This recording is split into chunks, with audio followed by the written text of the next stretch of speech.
Hello, everyone. We are live. This is the Dusty Tron channel. You are tuning in to my live reaction stream to Steelers at Bengals on Thursday night football here on YouTube Live.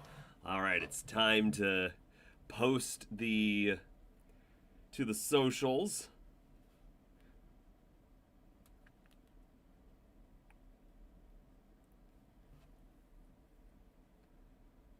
We've got the battle of the 40-plus-year-old quarterbacks tonight, Aaron Rodgers and Joe Flacco, who got traded to the Bengals by the division rival Browns.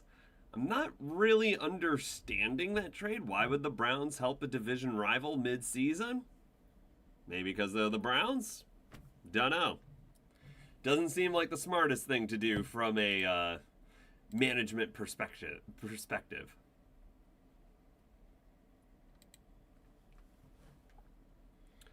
All right, TikTok is updated.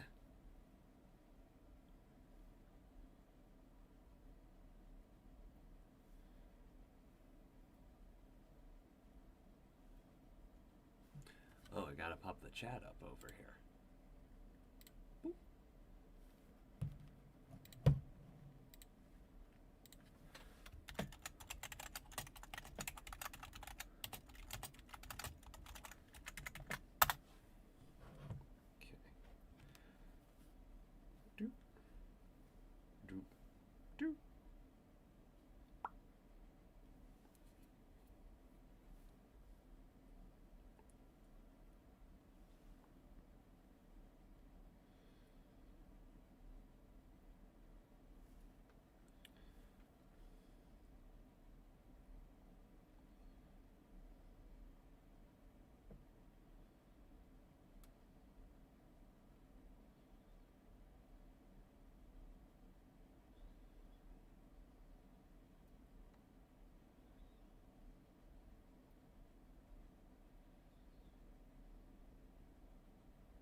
All right, we did not have any technical difficulties this week. We were able to get the live stream going without any issues.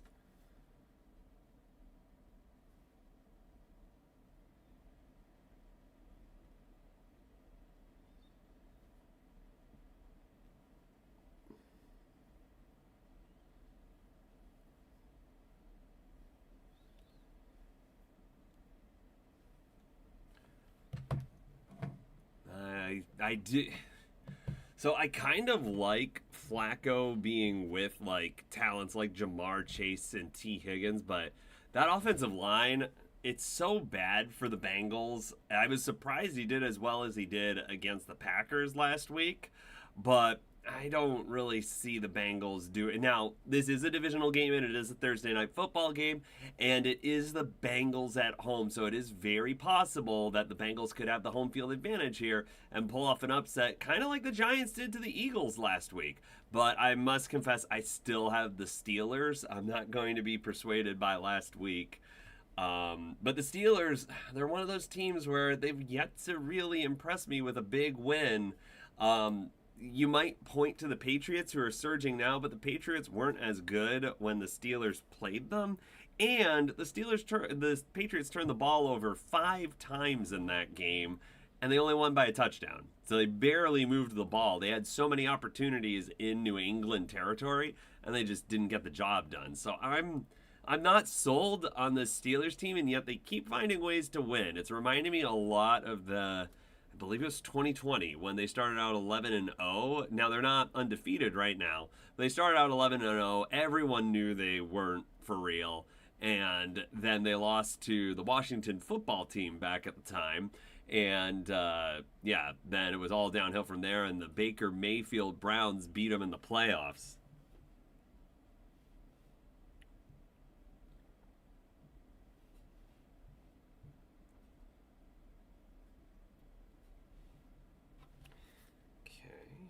All right, we've got that posted to YouTube.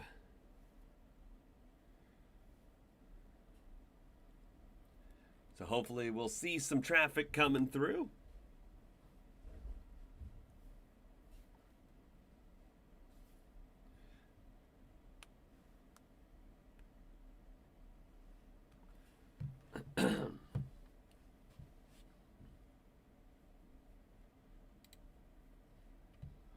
But yeah, the AFC North, one of the surprises this year, how bad of a division it is. The Steelers running away with it with a 4-1 record right now.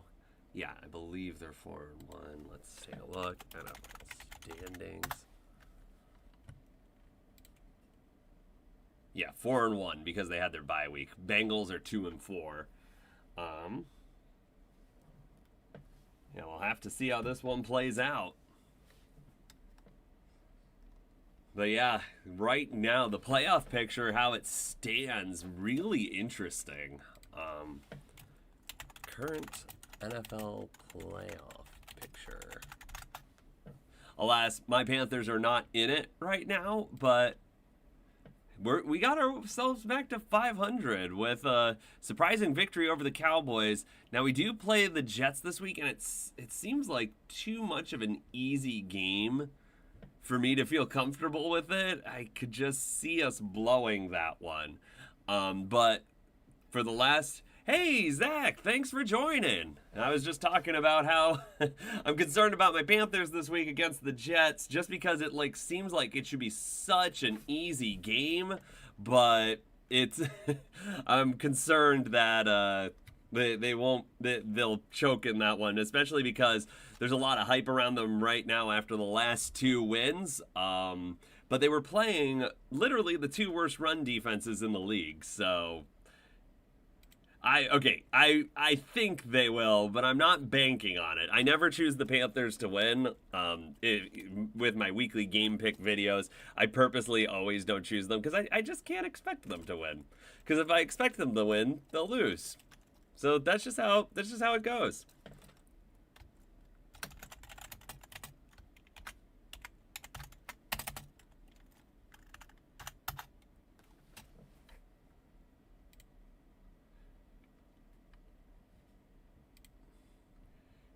And Zach, if you're just joining, giving the video a like, that helps it reach a wider audience. That'd be awesome.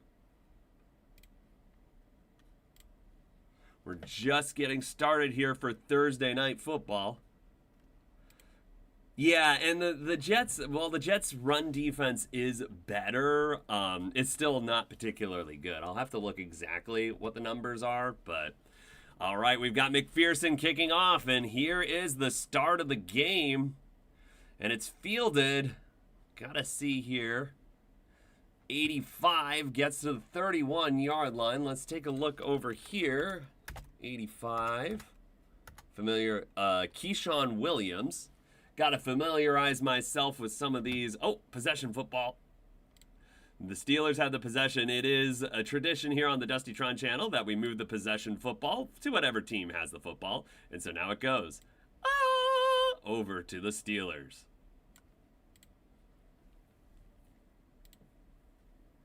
All right, so we've got Aaron Rodgers with a 1st and 10 at the 31-yard line. Believe that's Jalen Warren in the backfield. It is. Rodgers dumps it off to Warren, hit, but then slips the tackle, able to get about 3 yards out of it. So Warren showing a little shiftiness on that first play. We've got a 2nd and about 7 coming up.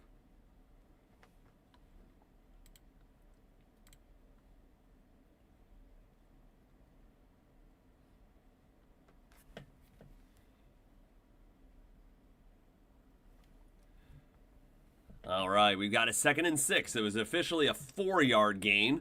Aaron Rodgers in the shotgun with Jalen Warren out to his right. 2 wide receivers on the left. The Bengals rush 4. It's a swing out to Pat Freiermuth. Wow, I can't talk.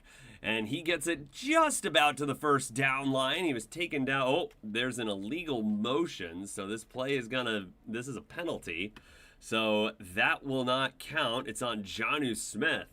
Oh, they call it a false start, so they must have accidentally run the play, even though it was whistled dead. Yeah, little flinch by Jonnu there. Can't do that. It's 2nd and 11 at the 29-yard line.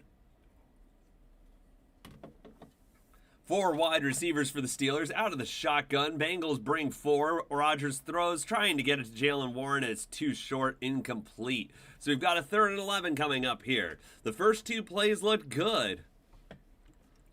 Yeah, he's got to get it to DK. I feel like DK, a lot of his passes are the long balls. He doesn't usually catch the short or intermediate stuff. Whenever I see highlights of DK, it's always these big, long touchdown passes. So Aaron Rodgers has got to air it out if he's going to get it to him.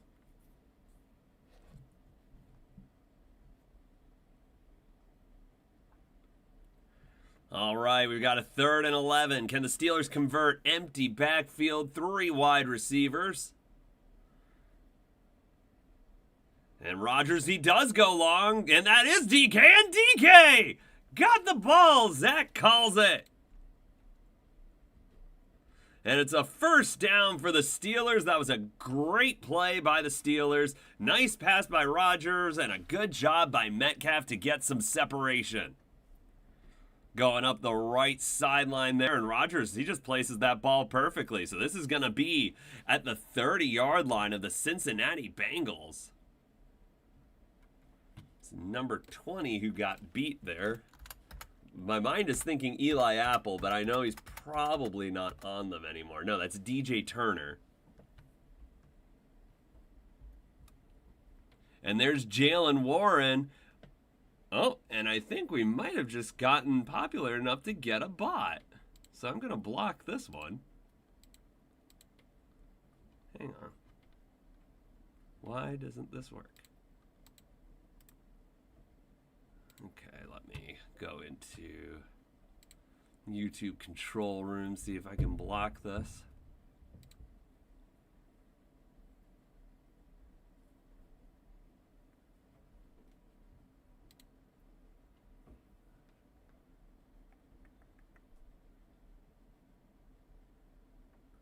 All right, we've got Jalen Warren. He runs up the middle. He's going to have a 1st down at the 15.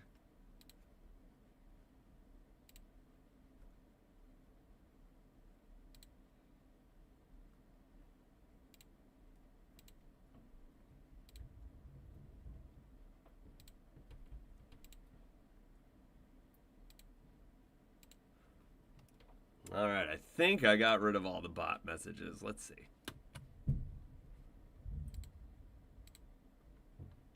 All right, yeah, I think I got them.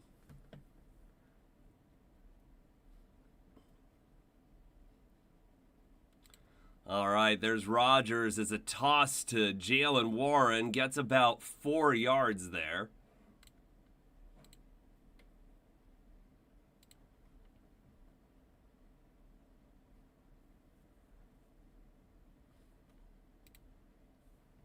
Yeah, so the Steelers in the red zone. Sorry, I was a little checked out there. We had a we had a couple of bot messages in the chat I had to take care of.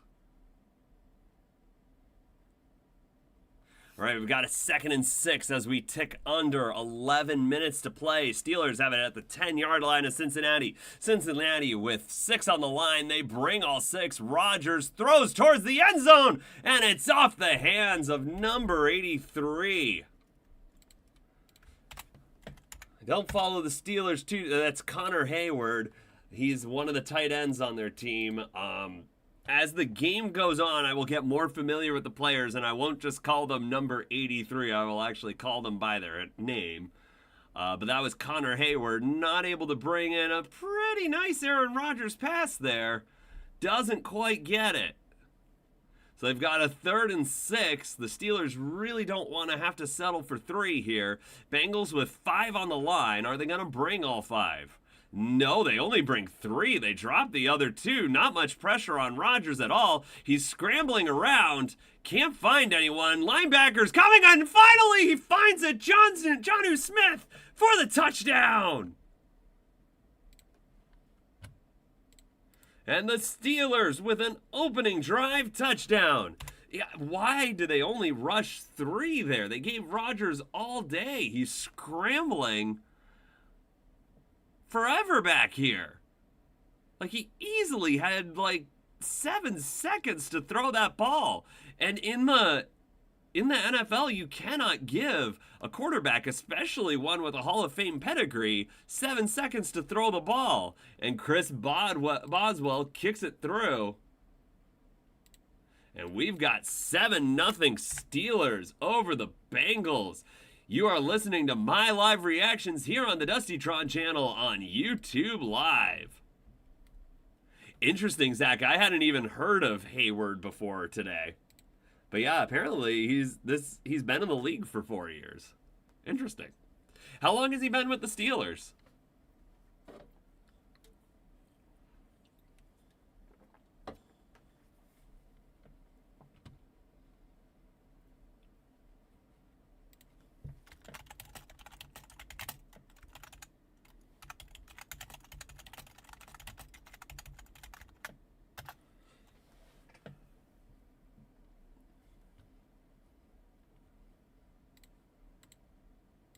For those of you just tuning in, this is the Dustytron channel. We post all great content all throughout the week. We post game picks on Tuesday, power rankings on Wednesday. We stream stream my live reaction to games on Thursdays. Okay, 2 years, Zach? Okay. We stream the Thursday live reactions to the Thursday night football games, and then I've been starting after the Panthers game on the following Monday, posting my reactions to the previous game, just in short form. Last week I did a preview. I don't know if I'll do the preview this week, but I'll definitely do the reaction. Yeah, it'll be a very sad reaction if we don't pull off the victory against the Jets this week.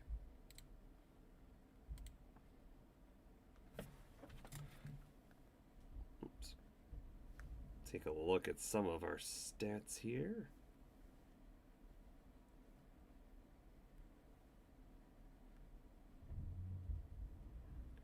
So not a ton of traction there.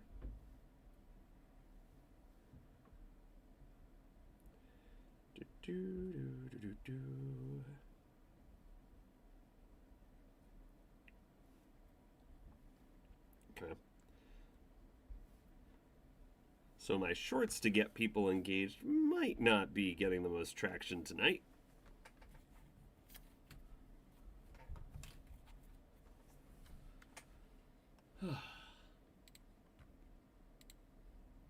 Well, yeah, I'm taking a look at the playoff picture right now.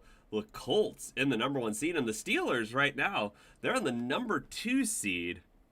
And off to a good start, 7-0 over the Bengals. The Bengals defense, one of the worst in the league, and I couldn't believe that they only brought 3 on that 3rd and 6 play. Here's the kickoff by Boswell. It's returned by the Bengals and misses 1 tackle and then gets tripped up at the 27-yard line.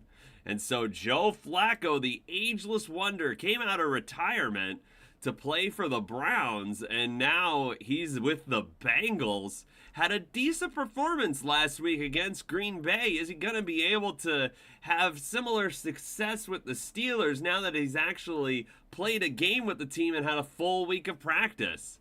There's a lot of talent on this Bengals roster. I think the Colts might be for real. Like, I've been expecting this whole Daniel Jones thing to just, like, fizzle out, but it hasn't yet. And to be fair, there's a lot of talent on that Colts team. They just never really had the quarterback. So that's a Chase Brown run up the left side for about 2 yards. So it'll be a 2nd and 8 coming up. But yeah, the Colts, I think, yeah, they've always just been a quarterback away. They've got a good offensive line. They've got a great running back. Great wide receiver talents when they actually hold on to the football crossing the plane. And their defense is solid. So, like, they had all the pieces. They just couldn't get the quarterback position right. So it's Flacco out of the shotgun, had P right in the backfield with him, and he's going to go down for a sack. Met by TJ Watt and 95. Let's see who 95 is. Keanu Benton. So Benton and Watt take him down, and that's what you got to worry about with this Bengals team. I mean, Joe Flacco, he is not a mobile quarterback, and this Bengals offensive line, one of the worst in the league. And if they can't give him time, this is going to be a long night. So it's a 3rd and 14 for the Bengals. Flacco out of the shotgun, throws it. Oh, he's got a man, T. Higgins. And he's got the first down at the 40-yard line. So had a little bit of a better pocket on that play, and Flacco delivers a strike up the seam to T. Higgins. And it's a Bengals first down, and I did not move the possession football. Dun dun.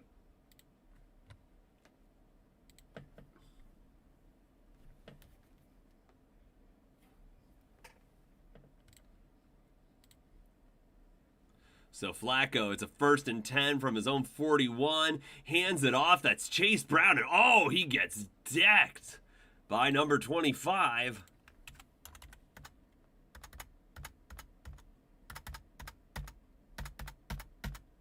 That's Deshaun Elliott.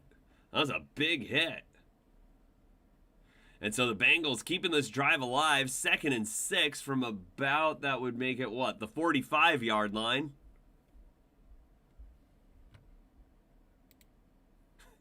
Yeah, but I also heard the Steelers' defense is one of the oldest in the league and is one of the most expensive in the league. Oh, he throws, he's got Higgins, and it's a little far. Little too far for Higgins, but he's taking a shot downfield. Joe Flacco. He was known as the king of the arm punt. That's not really an arm punt there. He had a shot at Higgins.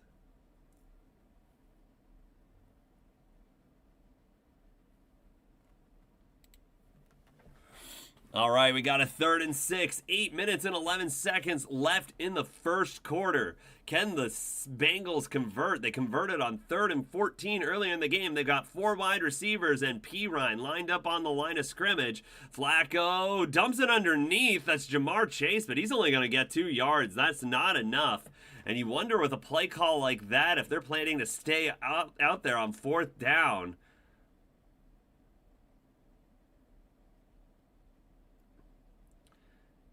Yeah, Flacco, this is kind of like a one read, and the Steelers, they read that well.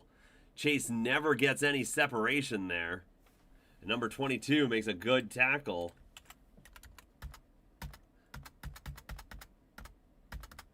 Jawan Thornhill made the tackle there. And this Bengals do punt. Up in the air, it's fielded at the 20, and he gets it to about, that looks like the 26-yard line. So it is gotta move the possession football. Oh, dun dun. Goes over to the Steelers. It is 7-0 Steelers over the Bengals. You're listening to my live reactions here on the Dusty Tron channel on YouTube Live. 7 minutes and 25 seconds left in the first quarter. So already halfway through the first quarter, we've got a touchdown for the Steelers. Not quite a 3-and-out. The Bengals got 1 first down. That's more than it seemed like they were going to get when they were faced with 3rd and 14. But the drive does stall out before midfield, and they have to punt the ball away. But yeah, going on to the current playoff picture, yeah, we've got the Colts at 1, Steelers at 2, Chargers at 3, Patriots at 4. Patriots currently over the Bills. That's crazy. But the Bills, they have indeed lost 2 in a row and lost in a direct matchup with the Patriots.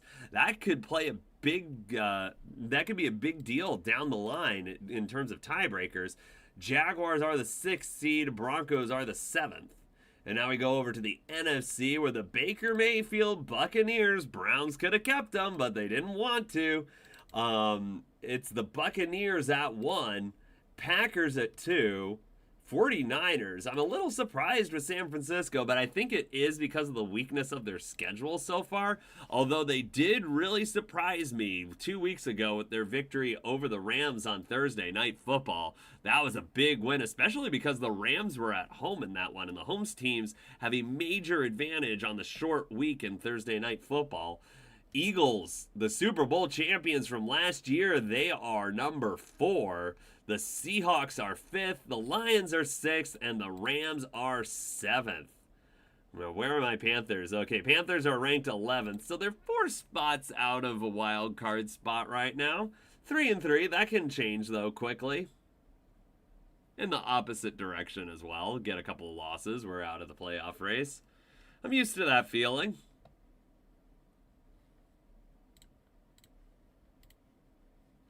All right, taking a look at some of the stats so far in the game. We've got Aaron Rodgers, 4 of 6 for 60 yards, a 66.7 completion percentage, 1 touchdown, and a 138.9 rating. Jalen Warren, 4 rushes for 32 yards, averaging 8 with a long run of 11. DK Metcalf had that long 39-yard completion. He's got 2 catches for 46 yards on the night. Jonnu Smith has 1 for 10, and he had the touchdown. Jalen Warren, 1 catch for 4 yards, and we've got Rodgers starting at his own 25-yard line with a 1st and 10. 7 minutes and 25 seconds left. Bengals have 4 on the line on the defensive line. Rodgers out of the shotgun again, flips it over to Jalen Warren, and there's some room for him, and he's going to get about 12 yards, and that is a Steelers first down. So yeah, the Bengals not really doing too much to keep the Steelers offense in check. Their defense, one of the worst in the league. And so Rodgers out of the shotgun yet again, throws to Metcalf on the screen. It's going to go for about 4. Yeah, just a quick pass to Metcalf, see what you can get, see what the defense is doing. Are they playing a little far off? Get a few free yards. That's what that play was all about there. DK Metcalf has been pretty serviceable as a wide receiver in Pittsburgh this year. I've got him on one of my fantasy teams, and yeah, he's doing pretty decently. So Rodgers with a 2nd and 4. We're under 6.5 to play in the first quarter. He's under center for maybe the first time in this game. Jalen Warren in the backfield. The Bengals with 5 on the line of scrimmage. They rush 4. It's a flea flicker. There's a handoff to Jalen Warren, and this play doesn't materialize. Rodgers just throws it in the dirt, and he doesn't look happy after that. He's mad at Jalen Warren. Jalen Warren's like, what did I do? I tossed you the ball.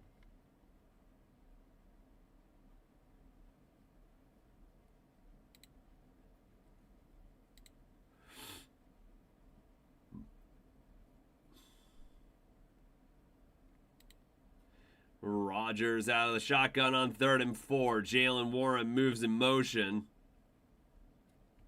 He's to the left of Rodgers. He's got 3 wide receivers on the right side of the line. Rodgers trying to find it. He throws longer, going for Jonnu Smith and can't get him. So this is going to be most likely a Steelers punt. 4th and 4. He had him, but just couldn't quite get it to him. That was Newton on the coverage. I'll get you a better name there. Josh Newton. He's a 3rd-year corner out of TCU. And the Steelers are indeed out to punt. And there's the kick up in the air, a lefty punter. And this is going to be fielded and fair caught. Down at the 16-yard line. That's Jones. Who is Jones for the Bengals? That's Charlie Jones. And the possession football needs to move. Dun dun. But yeah, you are listening to my live reactions here on the Dustytron channel on YouTube Live. It is 7-0 Steelers over the Bengals.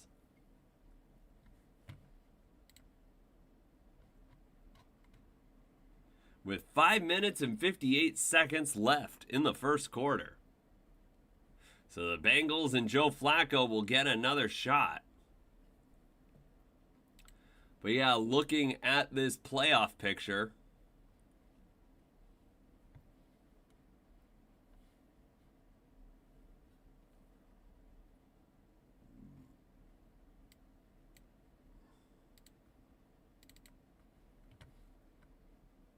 see if I can do a quick display on here.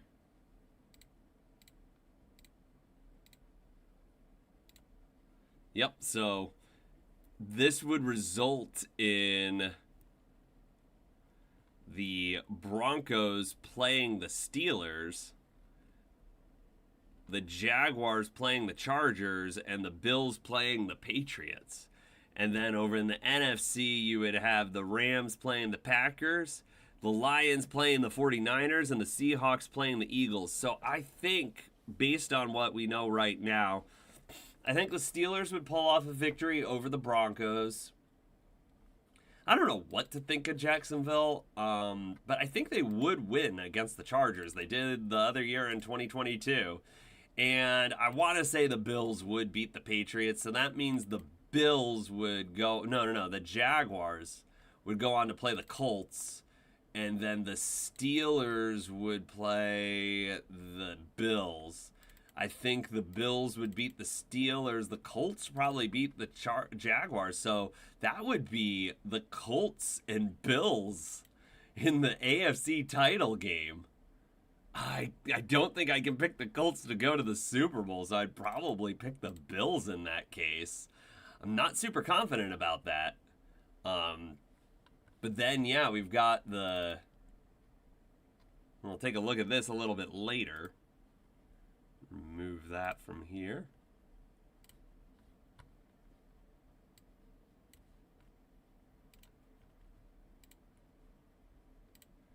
We've got a 1st and 10 for the Bengals at their own 17-yard line. Flacco under center, fakes the handoff to Chase Brown, gets it to the other Chase, Jamar Chase, and it's going to be about a yard short of the first down as we roll under 6 minutes to play here. 5 minutes and 45 seconds left in the first quarter. It was a good first down play to Jamar Chase, get him involved early and often. He's definitely your best talent on the offensive side of the ball, one of the best talents in the league. So it was officially an 8-yard gain. 2nd and 2 as we wind under 5.5 to play. Joe Flacco under center has number 86 moving in motion. I believe that's Tanner Hudson, if I'm not mistaken. Nope, that's Noah Fant. My bad. Flacco out of the shotgun. Throws, going for Chase. Chase almost makes a good catch there. Bengals, there is a flag, and that's probably a good call. It looks like it's going to be on Ike Taylor Jr. No, sorry, Joey Porter Jr., my bad. Zach, you say Jacksonville's very good. I don't know. I'm not convinced yet. They didn't play particularly well against Seattle this week.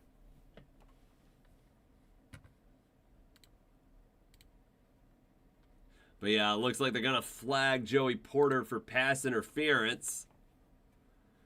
It was 1st and 10 for the Bengals at the 39-yard line. So that's a pretty sizable penalty there, about 15 yards. Joe Flacco under center, fakes the handoff, throws. Oh, he had Jamar Chase wide open, but airmails him. And number 23 on the Steelers had a shot at that. That was, Darius Slay. Darius Slay had a shot at that, but couldn't quite corral it. Yeah, I don't know what Flacco's thinking here. He's got Chase wide open, and does that hit him on the face? Oh, and it's Darius Slay on the face mask, and he can't pull it in. I think he just wasn't expecting the ball to be there. Flacco, he hands it off to Pirine, and that's going to be a gain of about 4. So we've got a 3rd and 6 upcoming here. Both defenses doing decently right now. Steelers defense playing better than the Bengals defense, that's for sure. The Bengals defense gave up that touchdown on the first possession, but came out and played better on the second possession. It's a 3rd and 5. They call that a 5-yard gain.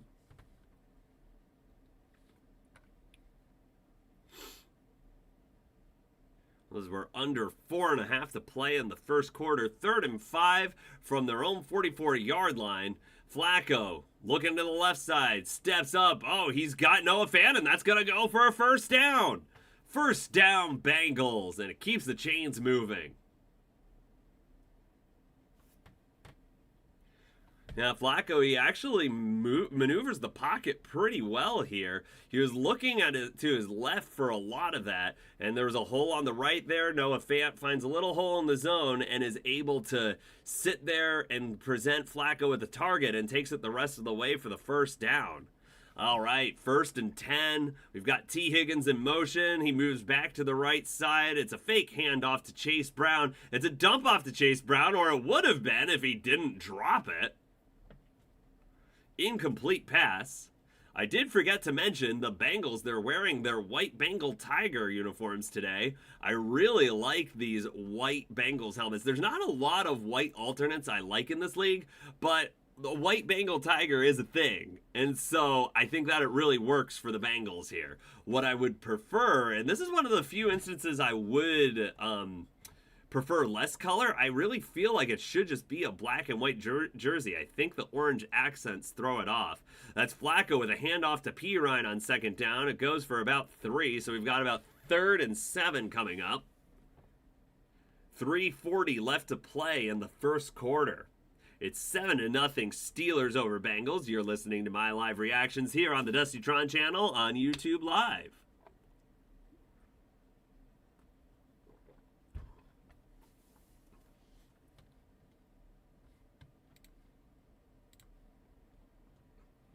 Third and 6, so that was officially a 4-yard gain. Pirine to the right of Flacco in the shotgun.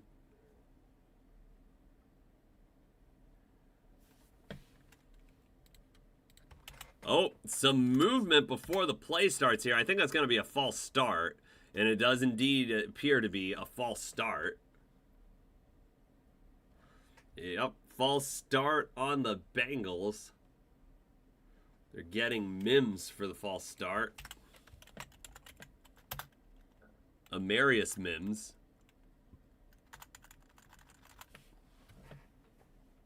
So that's going to make this 3rd and 6 a 3rd and 11. Much more difficult to complete. You want to have 3rd and shorter, maybe 3rd and medium, but 3rd and long, it becomes a lot more difficult to convert on here.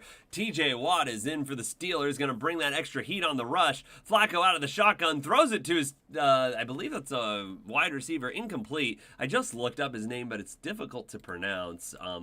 Ivoskis, I believe? Isovas. Andre. We'll call him Andre. But yeah, it doesn't look like he can corral that one. Started running with it before he secured it. And so this is going to lead to another Bengals punt. Yeah, and he is a wide receiver, not a tight end. 4th and 11 with 2:52 in the first quarter. Bengals are lined up to punt from midfield. Can they pin the Steelers deep? And there's the kick. It's up and high. It's fair. Wait for a fair caught. Oh, that might be, that's going to draw the flag. He fair caught it, and then the Bengals guy, like a complete bonehead, runs into him. That's a 15-yard penalty for the Steelers. Yeah, and those are just the dumb mistakes you can't make as a special team unit. I know you're trying to get close to him and intimidate him so he might muff the punt, but once he catches it and he's fair caught it, you can't touch him. And actually, while he's trying to catch it, you can't touch it either. But yeah, he clearly runs into him, and that is the punter is mad about it. Like, everyone's mad about it. It's like, you just don't do that. All right, going back to our playoff picture here, going to talk about the NFC. Do this display capture again. There it is. So yeah, it's the Rams at the Packers. I don't want to say the Packers would be one and done, but I think the Rams pull that one off. I'm going to pick the Rams there. Lions versus 49ers. I believe the 49ers are complete frauds. And so I have the 49ers winning that one. The Eagles and Seahawks. I think the Eagles are frauds at this point. And so I think the Seahawks, they're really hot right now. I'm going to take the Seahawks. I know that's incredibly unlikely, and it probably has never happened that every single wild card has won. So the Eagles probably end up taking that. You know what? Since, yeah, not all the wild card teams would win, I'd probably take the Eagles in that case. So we would have the Rams would go to Tampa Bay, and the Lions would go to Philadelphia. The Bucks, I believe I would have the Bucks winning over the Rams, and I would have the Lions beating the Eagles. So we have a Lions-Bucks NFC Championship game, and that would be basically this upcoming Monday Night Football game. So maybe this upcoming Monday Night Football game is an NFC Championship preview. I really like the energy of the Bucks right now. They really find a way to win the close games. I think I got to take the Bucks. So right now, based on this playoff bracket, my Super Bowl pick is Bills and Buccaneers. And I think I'd have the Bucks winning that one. So yeah, definitely a little bit of shakeup in the NFL this year. Oh, I forgot to move the possession football. Dun dun. Possession football is now awarded to the Pittsburgh Steelers, who have it 15 yards closer to the Bengals end zone because of that dumb penalty, that boneheaded penalty by the Bengals special teams. So it's a 1st and 10 for the Steelers at their own, it looks to be their own 27. So yeah, the Steelers could have been all the way back at the 12-yard line. That's just a huge mistake by the Bengals. Bengals showing pressure. They don't bring it. It's a screen pass out to number 10. Who's number 10? That's Wilson. But that's not Cedric Wilson. Cedric Wilson is on the Browns. Oh, no, not Calvin. That's Calvin. Calvin Wilson? Maybe? Hang on. Roman Wilson. That's right. We've got Rodgers on 2nd and 6 rolling out. Can't find anyone, but this Bengals rush cannot get to him. And then he finally finds Jonnu Smith for a 1st down completion. I mean, how can you not get any pressure on him? That's a 4-man rush. Players were getting near him, but Rodgers is kind of stepping around there. He's not fast. He's a 41-year-old guy, and you can't get him. That was a pathetic showing by the Bengals rush there. They're getting no pressure on Rodgers whatsoever today. As we wind under 2 minutes left to play in the first quarter, 1st and 10 for Pittsburgh at the 40-yard line. Rodgers under center. That's Kenneth Gainwell on the backfield. Gets the pitch, goes to the left. Oh, and a strong run. He's going to get 12 on that carry. And another Steelers 1st down. Yeah, Kenneth Gainwell always kind of played second fiddle in Philadelphia, but he's got some talent, and he runs pretty hard. That was a really powerful run there. He's getting some speed downhill there. Definitely lays the smackdown on number 27 there.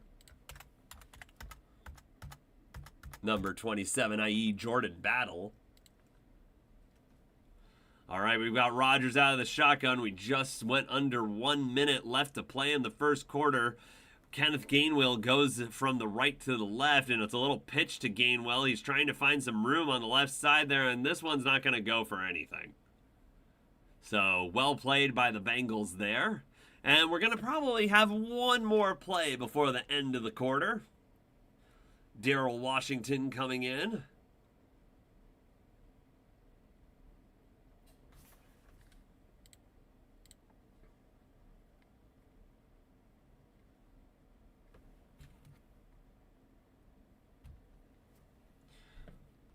Oh, sorry, Darnell Washington, not Darrell. Darrell's from Walking Dead.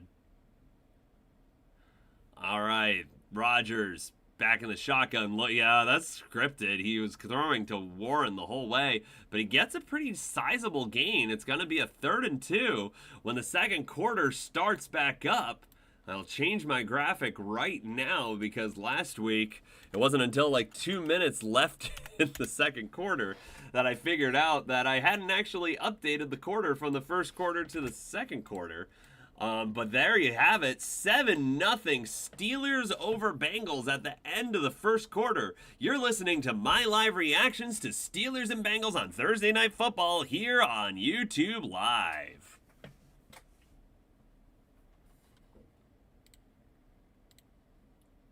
And for those of you who are just tuning in, this is the Dustytron channel. We post great content all the time. We post weekly picks on Tuesdays. We post power rankings on Wednesdays. We do our live reaction streams to Thursday Night Football on Thursdays. And then I sometimes do a game preview for the Panthers because I am a Panthers fan. And then I do the reaction to their game, whether it be good or bad, and I'll post that on Mondays. So Monday through Thursday on this channel, you are getting content, so you don't want to miss any. So if you like this video, give it a like. And if you want to support the channel, subscribe it and click that notification bell to not miss any of our awesome content.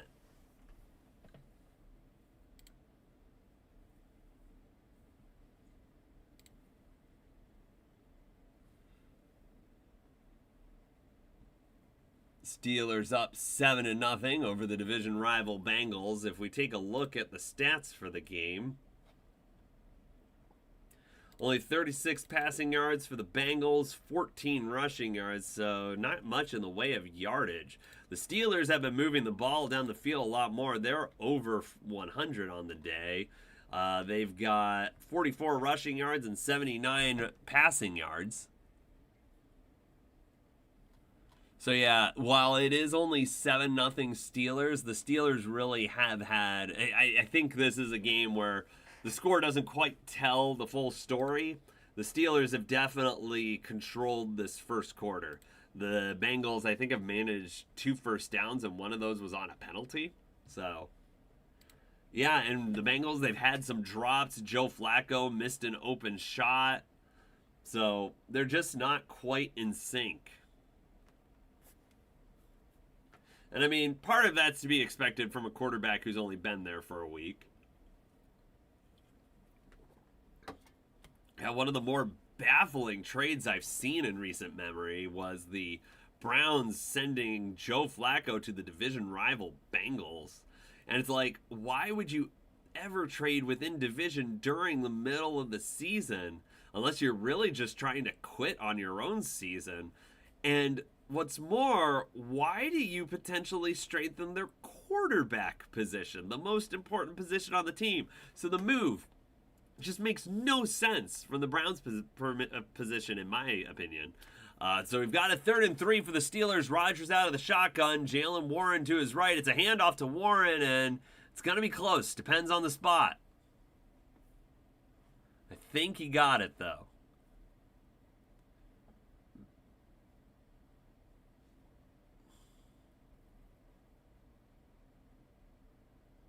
We'll see in a moment if he got that.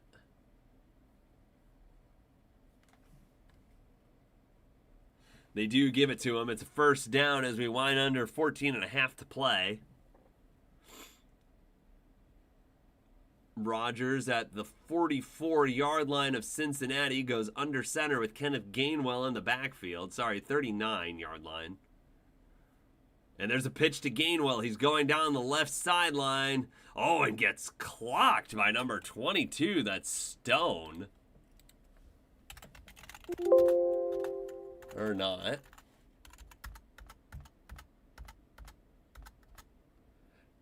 Oh, I'm looking at the wrong roster. I need to be looking at the Bengals roster, not the Steelers roster. Yeah, Geno Stone. He comes in and puts a hard hit on Gainwell there.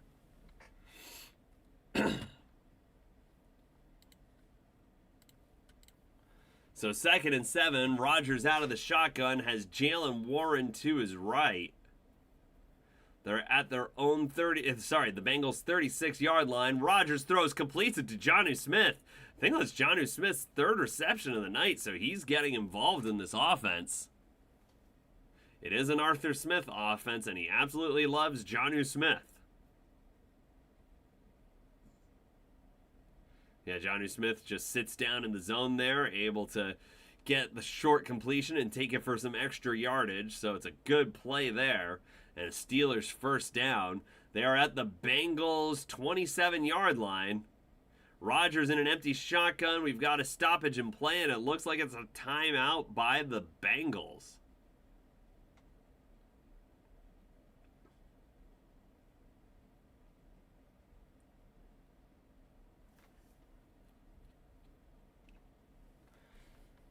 For those of you tuning in, this is the Dustytron channel. We post great content all the time. If you're liking this video, give it a like. And if you could, subscribe to the channel. It really helps us grow. And click that notification bell to be notified of all our videos.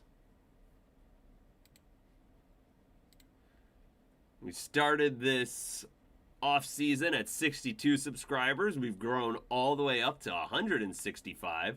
So we've gotten over 100 subscribers from the off-season until now. That's really awesome. I appreciate it. So we've got first and 10 after the Bengals timeout. Rodgers under center throws it. It's number 13. That might be Calvin. No. Oh, is that Scotty Miller? Oh, it is Scotty Miller. Hasn't really done anything in his career except for that touchdown catch right before halftime in the NFC Championship in, I believe, 2023 against... No. That was 2021. Or, no. 2020. That's when the Bucks got to the Super Bowl with Tom Brady. Yep. So it was 2020.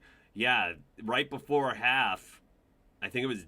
the last guy's name was King. He got burned. Might have been Desmond King. I'm not sure of that. This is a handoff to Warren, and Warren, he's got some room to run. There's a flag down. He gets into the end zone, but this might be coming back. The crowd is indicating that it's coming back. Jalen Warren's not super excited, kind of jogging back, so yeah, this is holding. That's a repeat of first down. It's holding.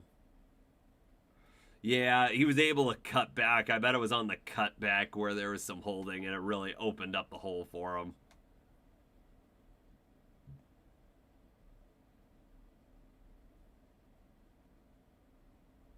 Oh, yeah, that's a hold. Yep.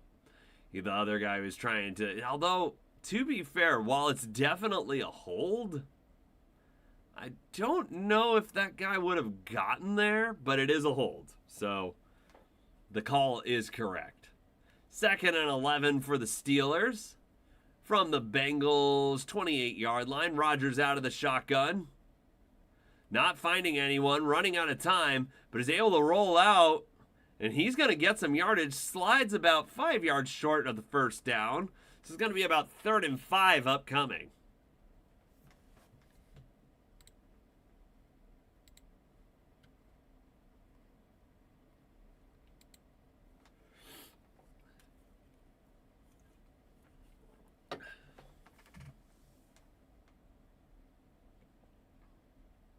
Rodgers, yeah, I can't believe how poor the Bengals pass rush has been today. Steelers have a good offensive line, but I don't think it's one of the elite ones in the league. So that's so big. I've said Big Ben. No, it's Aaron Rodgers. Had some people in the backfield, is able to deliver the pass to Gainwell, but he looks like he's a yard short of the first down.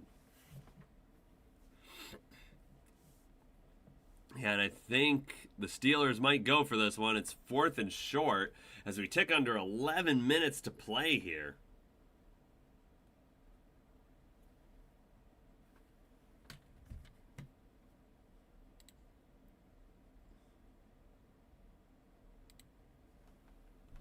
Fourth and 1, so they're not calling it 4th and inches. And, oh, this might be a tush push. Oh, did he get it? There's a flag. I think the Steelers got it, but they're indicating that the penalty is on, yeah, it's a false start on the Steelers, so they're not going to get that first down. And now with it being 4th and 6, does Tomlin still go for it? Or does he just take the points? Yeah, the line looks like they started moving a little bit before the ball was snapped there. The officials catch it. Yeah, no, that was not the best executed tush push there. And Rodgers just behind it all doesn't even try to push the pile. I mean, he's over 40. Do I blame him? I'm 36 and it hurts. So Boswell kicks the 41-yarder and it's good. That is 10-0 Steelers over the Bengals. You're listening to my live reaction to Steelers at Bengals here on the Dustytron channel on YouTube Live.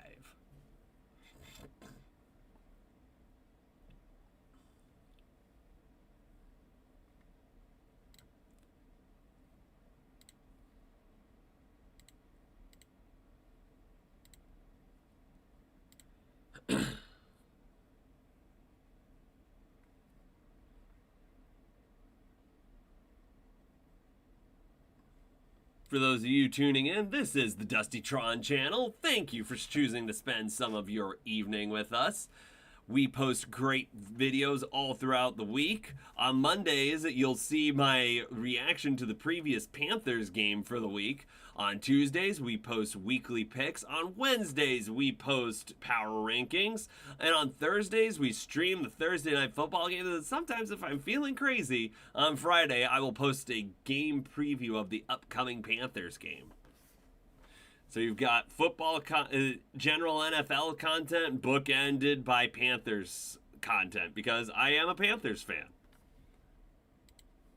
We're 3-3 on the year. Started out 0-2, and I was just like, it's gonna be another one of those seasons.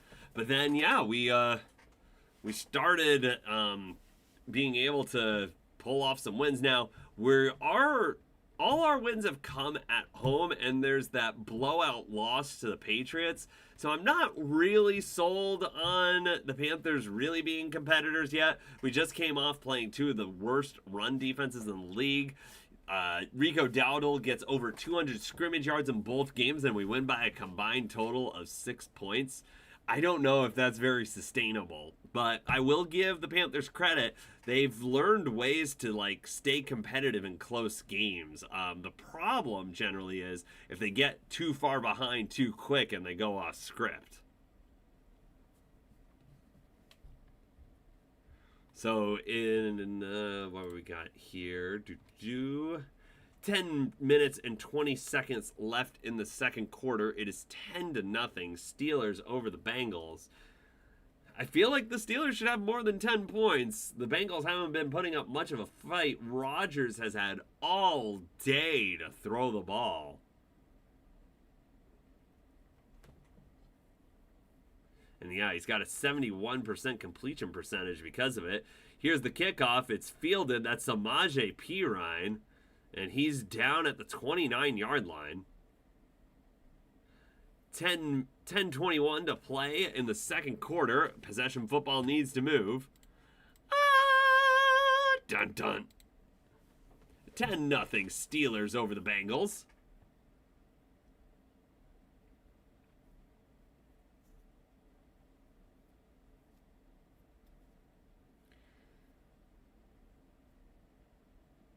So we've got the Bengals lining up here. Flacco under center. Chase Brown in the backfield. And there's the handoff to Chase Brown. Oh, and he's got some hole on the left side, and that's a big gain. He's still in, and then finally steps out of bounds. So that's probably like a 20-yard run by Chase Brown. I know they've really been trying to get him going this year, and it just has not been working. He had a pretty good year last year. It was going fairly high in fantasy drafts because of it. I was not a believer, but yeah, there wasn't much after he got past that first line there. That could have gone for much more than it did. But the Steelers able to recover somewhat.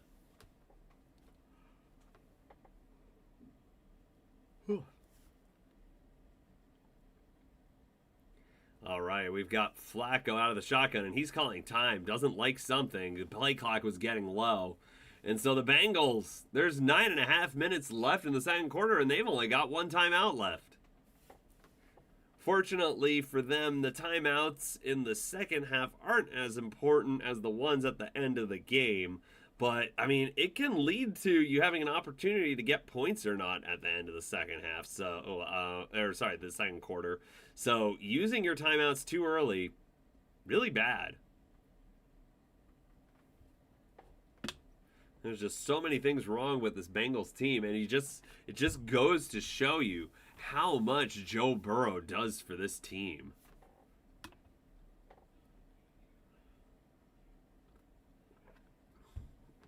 All right, we got Flacco out of the pistol, an odd formation for him to be in. There's Flacco. Snaps back, throws it to, Chase Brown, and he gets stopped by number 21, about 4 yards behind the line of scrimmage.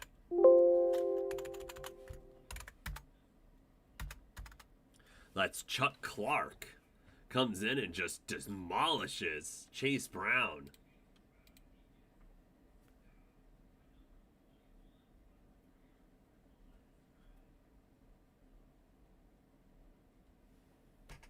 All right, we've got Joe Flacco in the shotgun. Out of the shotgun, he's got Chase Brown moving up on the line of scrimmage. Flacco throws. It's complete to number 80, Andre. Just saying his first name. Can't really pronounce the last name. So it's a third down upcoming as we wind under 8 minutes and 40 seconds left.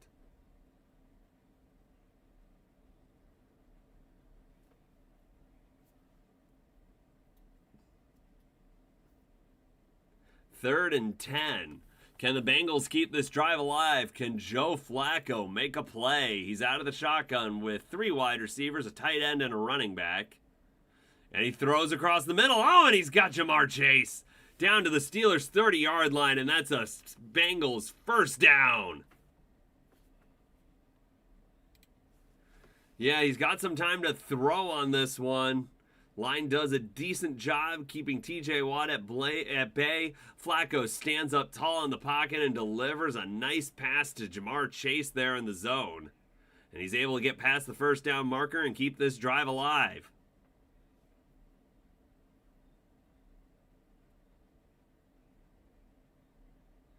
So Flacco calling out signals.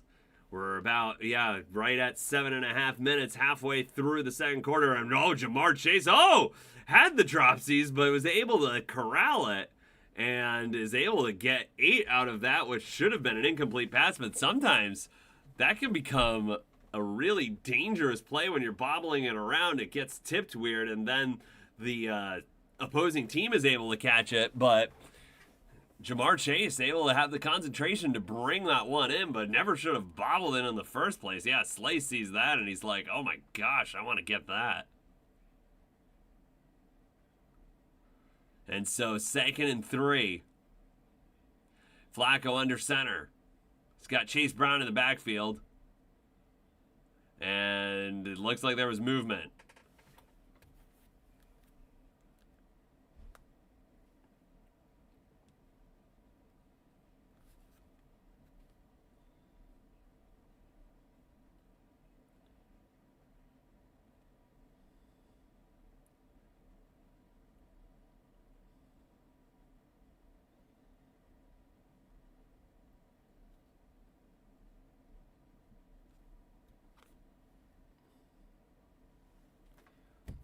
All right, 2nd and 8, 6 minutes and 40 seconds left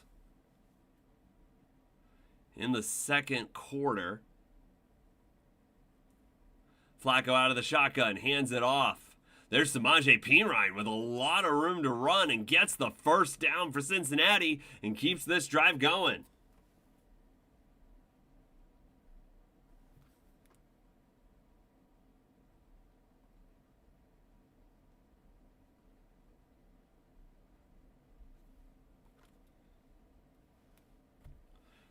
Yeah, just a huge hole up the middle there, and Samaje Perine able to get some easy yardage.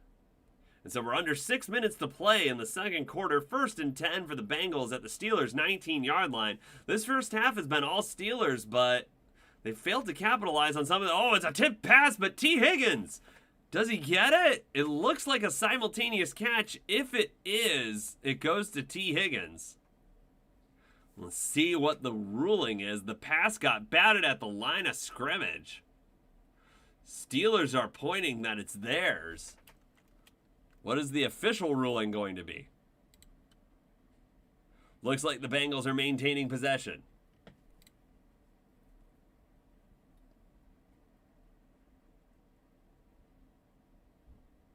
Yeah, that's a catch by T. Higgins there.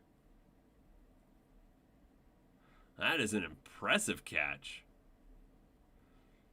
Yeah, the ball doesn't really move as he hits the ground. So, yeah, they just call it a catch. It's 2nd and 3 as we're under 5.5 to play. Flacco out of the shotgun, hands it off to Chase Brown. Going up the right sideline, gets the first down. So this is going to be 1st and goal for the Cincinnati Bengals.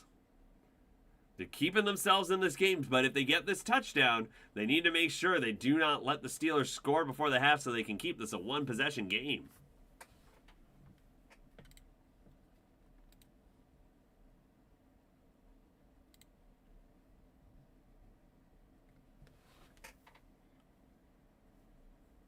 All right, Flacco out of the shotgun again. So many shotgun snaps for these quarterbacks today. And Flacco fakes the handoff. Jamar Chase, touchdown, Bengals. Oh, did he throw it too early? I think it was a touchdown. The ref signaled touchdown. Let's see what we got here. There it is. Official ruling, touchdown. And I needed that for one of my fantasy leagues. So, yay, Jamar Chase. 10-6. Does he hold on to that? Oh. He might not hold on to that. No, I don't think he ever has possession. Oh, Jamar, you got to catch that. Yeah, this has got to be overturned. He never has a good handle on that. And then it falls away when he gets up. So, yeah, I'm going to preemptively put a 0 back because I think that's an incomplete pass.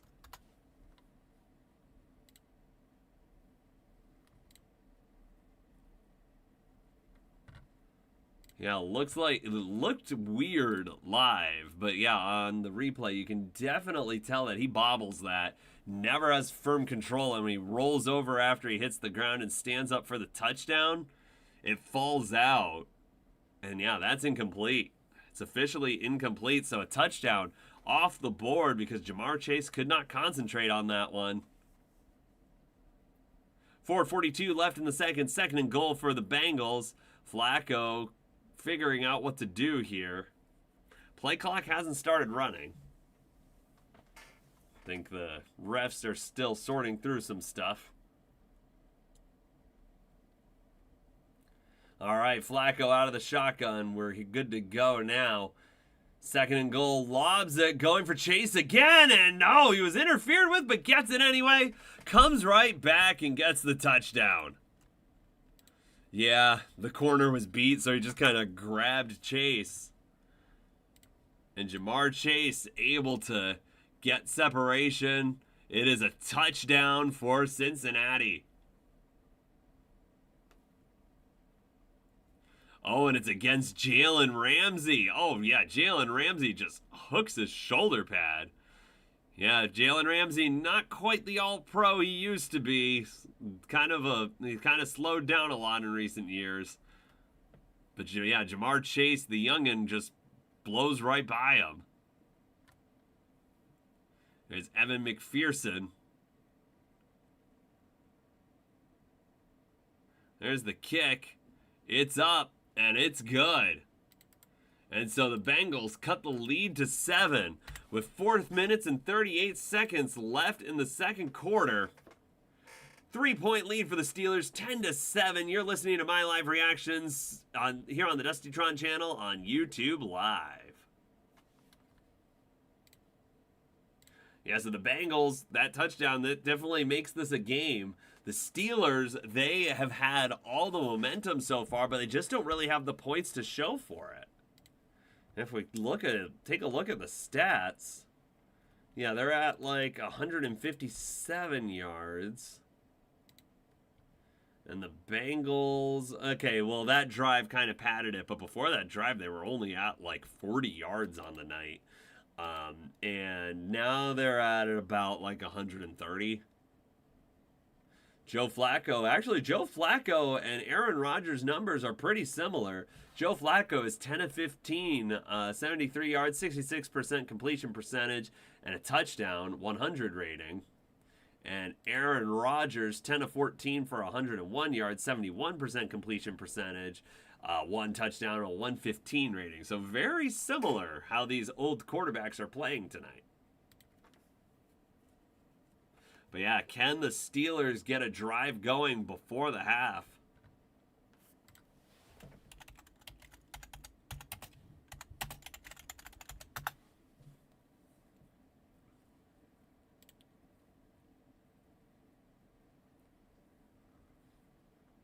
At halftime, I'll review the prior week, see how it stacked up with my picks, and kind of what the surprises were. I mean, my Panthers were definitely surprised last week.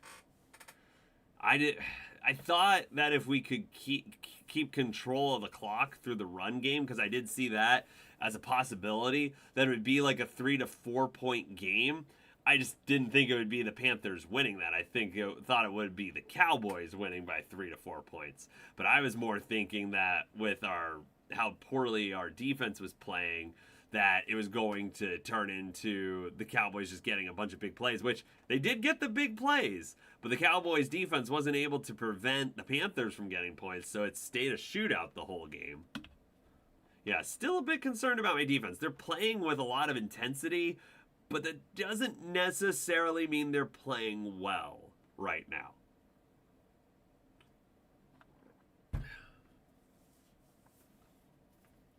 So 4:38 left on the second quarter clock. We've got 10 to 7. Steelers over the Bengals. Here's the kickoff. It's going to be fielded.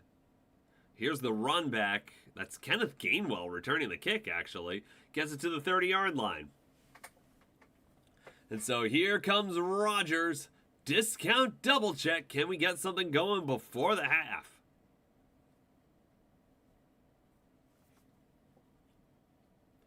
Rodgers came into Pittsburgh on a 1-year deal. This is probably his final year in the league. Can he lead these Steelers to the playoffs and even further? Well, right now, he's got the Bengals on his mind. 1st and 10 from the 30-yard line.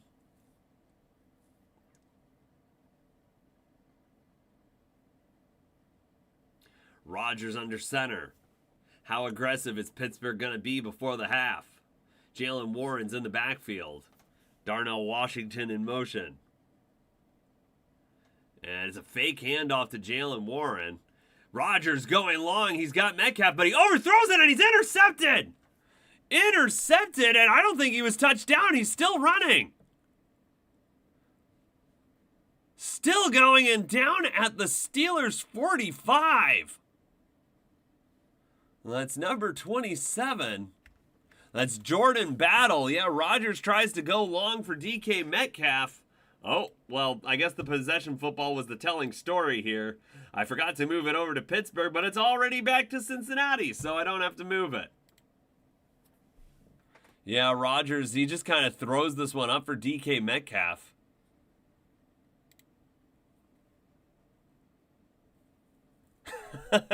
Welcome into the chat, Sam. That is an interesting predicament.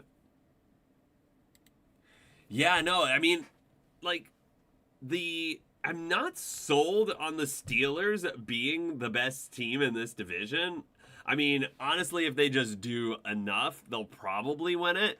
But like, if the Bengals can win this game, they're only 2 games out of first. It's not the end of the world to think that they could go on a run and maybe compete for the division at the end of the season. But it really is Pittsburgh's to win. Or if the Ravens get healthy, maybe the division's that bad that the Ravens can overcome their 1-5 start. I had them as my AFC champion this year, and that's not looking so hot.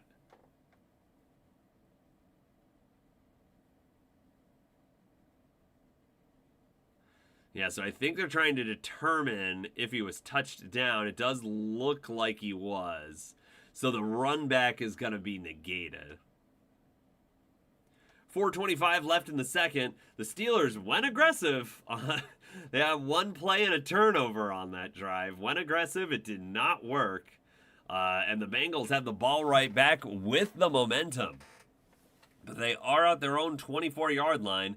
Flacco under center.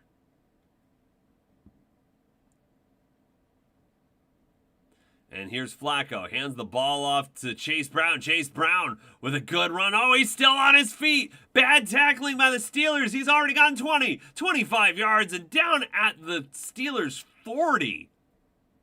Wow. That's a 35-yard run for Chase Brown. And the Steelers starting to fall apart a bit here.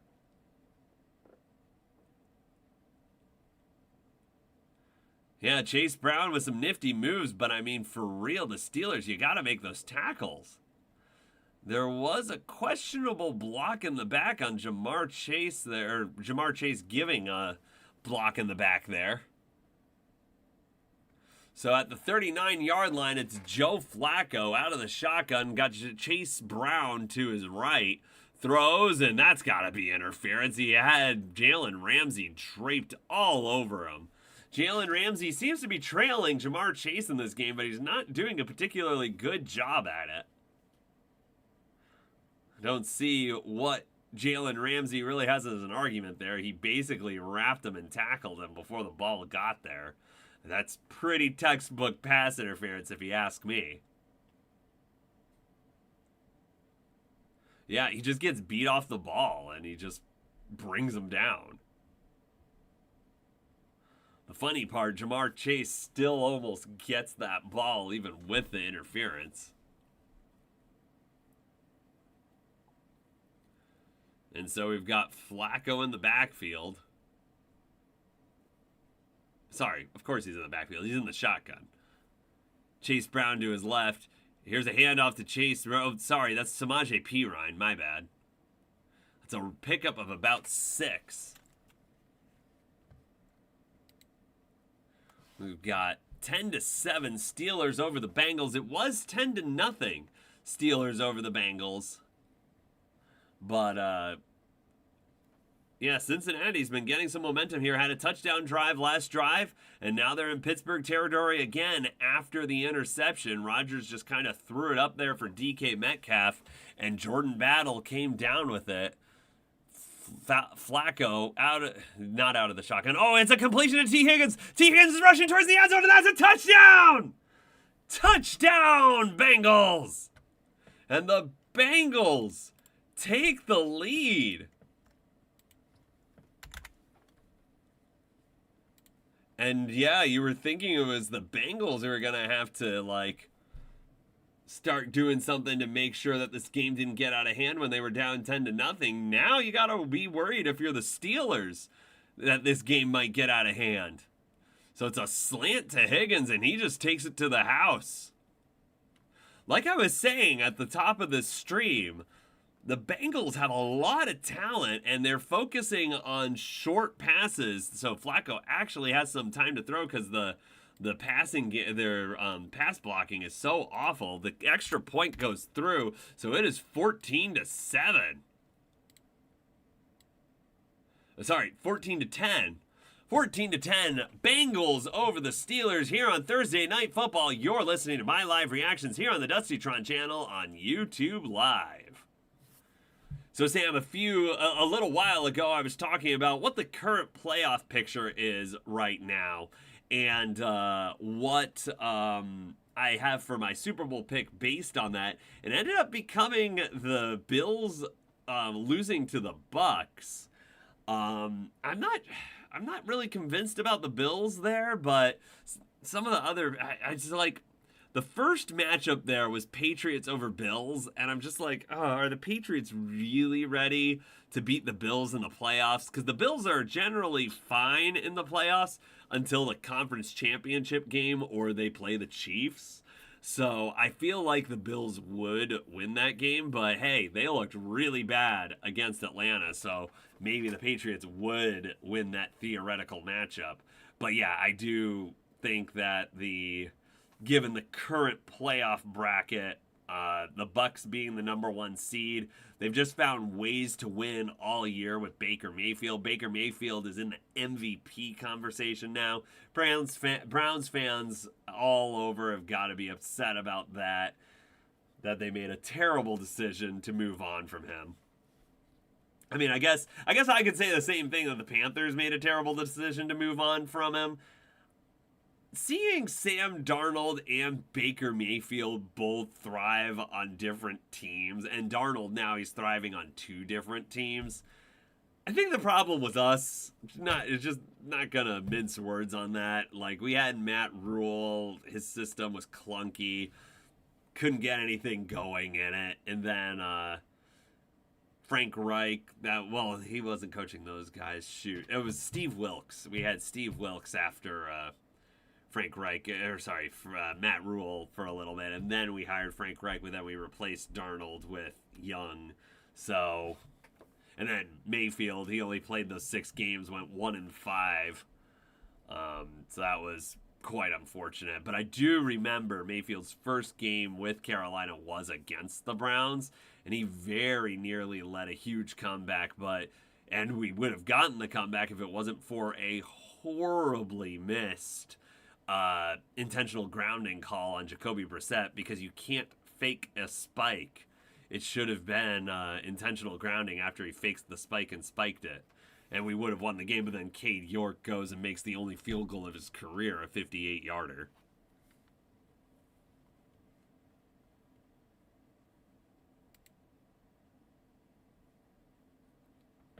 Yeah, so I had the Colts in the AFC Championship against the Bills. I'm just like, it feels wrong to choose Daniel Jones going to the Super Bowl. But, I mean, hey, they've got a lot of pieces around him. So, I mean, if he's just able to execute that offense really well, then maybe they can pull off because Daniel Jones, he's not like a horrible quarterback.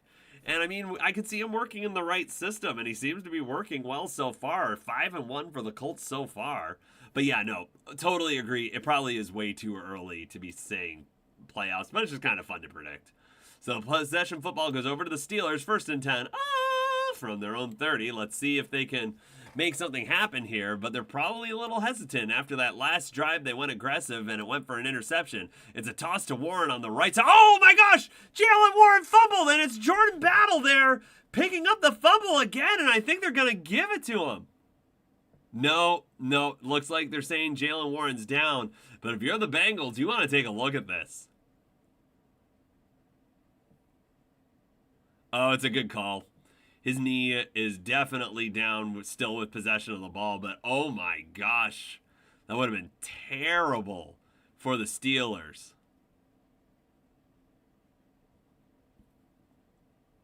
But they maintain possession. It's a 3-yard gain in this last play before the 2-minute warning. It's a dump off to Warren. Oh, he slips a tackle, comes back. Okay, and he gets like about a 10 to 15-yard gain there. And that's going to be the 2-minute warning.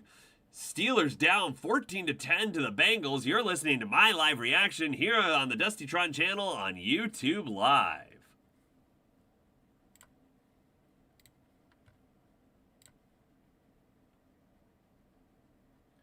And for those of you tuning in, this is the Dusty Tron channel. We post great football content all the time. On Mondays, we have reactions to my Panthers' previous game. I posted that this week after our stunning victory over the Dallas Cowboys. On Tuesdays, I post my game picks for the week. On Wednesdays, I post my power rankings. And on Thursdays, I stream my live reactions to Thursday Night Football. Have a good one, Sam. Thanks for stopping in.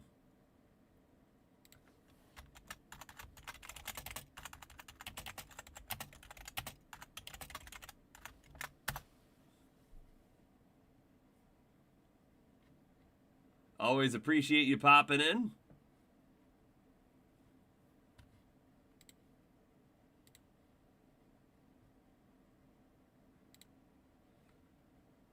All right, we'll see what the Steelers can do upcoming here. 1 minute and 58 seconds left to play in the second quarter. It was all Pittsburgh the whole first half. And then the Bengals got a touchdown. And then the very next first play of the next offensive possession for the Steelers, Rodgers throws an interception, just airmails it for DK Metcalf, trying to hit him long, intercepted by Jordan Battle, and then the Bengals just march right down the field from their own 27. Like, after the interception, they weren't in great field goal range. They were on their side of the field and closer to their end zone than the midfield, and they're able to go down the field. There was a lot of Chase Brown involved, and they got a touchdown. So Bengals, they really turned things around here. At home, you definitely can shift the momentum a little bit easier. And they have a 14-10 lead, a 4-point lead for Cincinnati.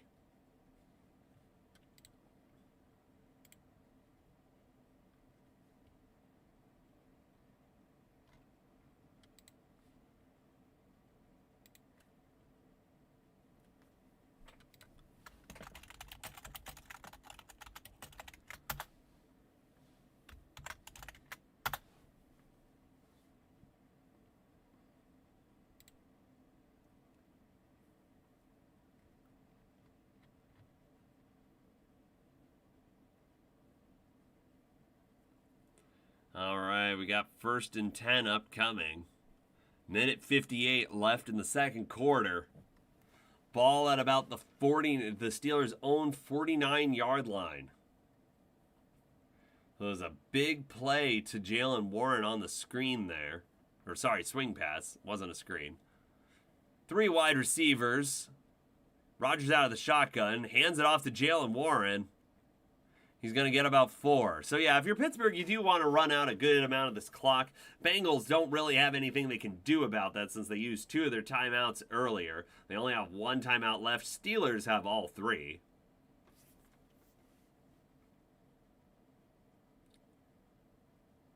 But Rodgers has looked pretty good in this game besides just completely throwing that one up for DK Metcalf. And that is only a 2-yard run by Jalen Warren. So we're now down to third down. It's going to be 3rd and about 6, I think. 3rd and 4, sorry. And they're just letting this clock run. It's under 1:10 now. 3rd and 4. Bengals wearing their white Bengal Tiger alternate uniforms. The Steelers wearing their classic black and gold. Rodgers throws, it's complete to Jalen Warren. He's getting the ball a lot. And he gets the first down. And they're going to take their first time out. And with 49 seconds left on the clock. Yeah, Jalen Warren should probably take a look at his fantasy day on my... I needed a decent game from him in one of my leagues.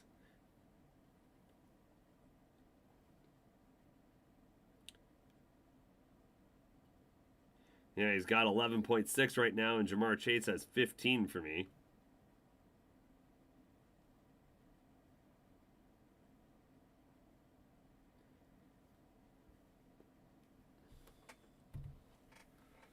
.49 seconds left to play in the second quarter. Can the Steelers get some points before the half?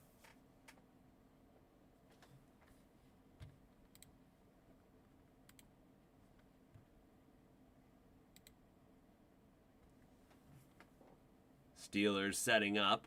Rodgers in the shotgun. Kenneth Gainwell to his left. Bengals with 4 linemen on the defensive line. There's Rodgers. He dumps it off to Gainwell, who slips. And he's going to lose 4 on that play. Not what the Steelers wanted, and they got to take another timeout. So, yeah, I think they were trying to do something short and get him out of bounds, but he slips. And so that did not pan out very well for Pittsburgh.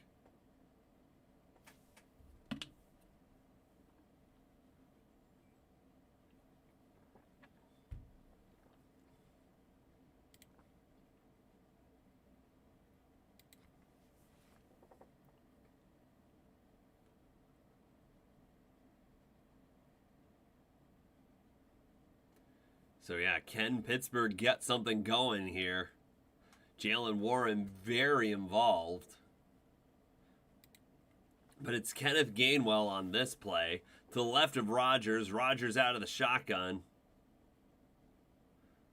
He lobs it to Metcalf, and that's a nice pass. And it looks like, oh, Metcalf couldn't hold on. Or do they rule it a completion? Do they rule it a completion? And then it was ripped out afterwards. What are the officials going to say here? Or are they saying it was an interception?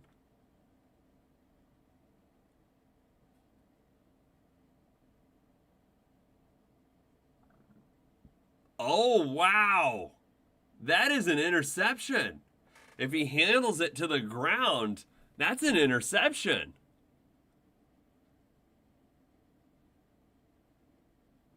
Does he fall? Does he survive the ground, though? It's Turner able to rip the bobbled ball away from DK Metcalf.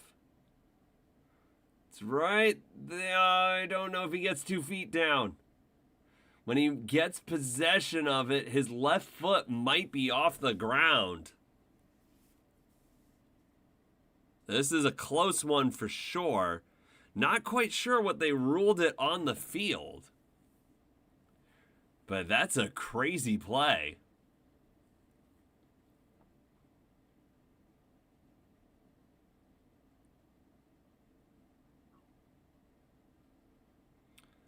And the Bengals reacting as if they were given if they were awarded the interception. That is a nutty play there. There's only 28 seconds on the clock, and the Bengals only have 1 timeout, so I'm guessing they'll probably just take this to halftime. But that takes points away from Pittsburgh. Rodgers not having a great day throwing to DK Metcalf. 2 interceptions when trying to throw his way.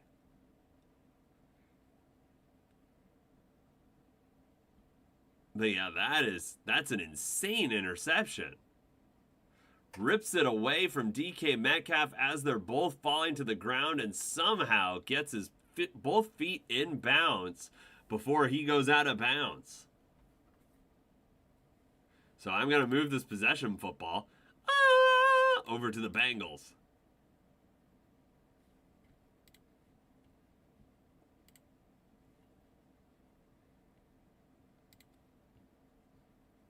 So there are 40 seconds put on the clock. The Bengals start from their own 30. Flacco out of the shotgun. Lobs it. Oh, he's got Chase. I think they got it. And he's out of bounds. So the Bengals starting to move this down the field. We'll see if they can get something before the half. I believe that went for 15. Yeah, it's about a 15-yard pickup. He got it to the 45-yard line. Nice play by Chase getting both feet in.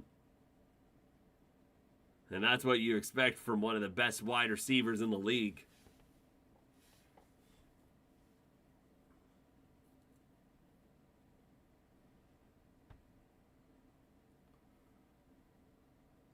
There's a little bit of a stoppage in play here. At halftime, we'll review the previous week. Talk about my reactions to some of the games. We had some crazy results.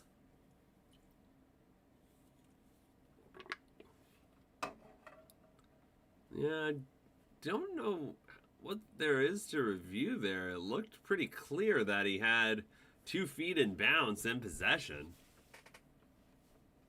But it does look like the booth is reviewing this. It would be a 15-yard gain for the Bengals if it stands, and it only took 4 seconds off the clock. A very efficient play by Joe Flacco, Jamar Chase, and the Cincinnati Bengals.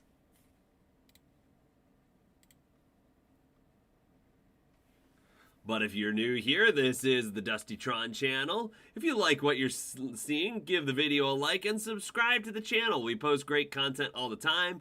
Mondays, we have a reaction video to my Carolina Panthers previous game. I'm a Panthers fan. I've put some Panthers content on this channel. On Tuesdays, I post my game picks. On Wednesdays, I post my power rankings. And on Thursdays, we stream my live reactions to Thursday Night Football. Yeah, this is my 5th stream of the year. I dabbled with this a little bit last year, did 5 streams towards the end of last season. And this is already my 5th stream this year.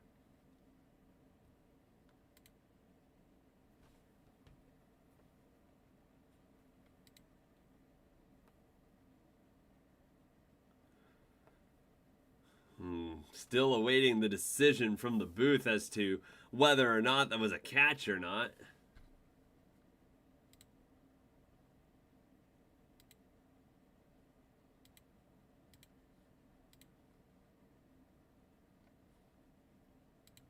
But yeah, looking at some of the stats here. Aaron Rodgers is 13 of 19 for 118 yards right now, 68% completion percentage. Got a touchdown and 2 interceptions, though, so his rating is a 62.9. Oh, they're ruling it an incomplete pass, so they must have ruled that he did not have possession of it fully when that left foot. I think that's a. Oh, they're probably saying that he bobbled it on the sideline, which means he didn't maintain possession. I don't know about that. So that play comes back. 2nd and 10 with 37 seconds left. And now Cincinnati does have to be careful. They're on their side of the field. If they don't get a good enough punt, then maybe the Steelers can try to get into field goal range. Oh, they run it to Jamar Chase. He's got it this time. Jamar, get out of bounds. Looks like he did. Should have gone out of bounds quicker, but tried to fight for an extra yard. Gets 12 instead of 15, so it almost makes up for that last play, but it did take a lot more time off the clock. There's only 30 seconds remaining. Can they get close enough for Evan McPherson, who apparently hit a 67-yarder that was called back by penalty last week? And there's Flacco out of the shotgun. He throws. It's complete to Chase again. Not quite at the first down. Gets about 8. Came back on to that pass. But yeah, they're just picking on Jalen Ramsey. Jamar Chase getting a lot of separation from Jalen Ramsey, and Ramsey just can't play with him.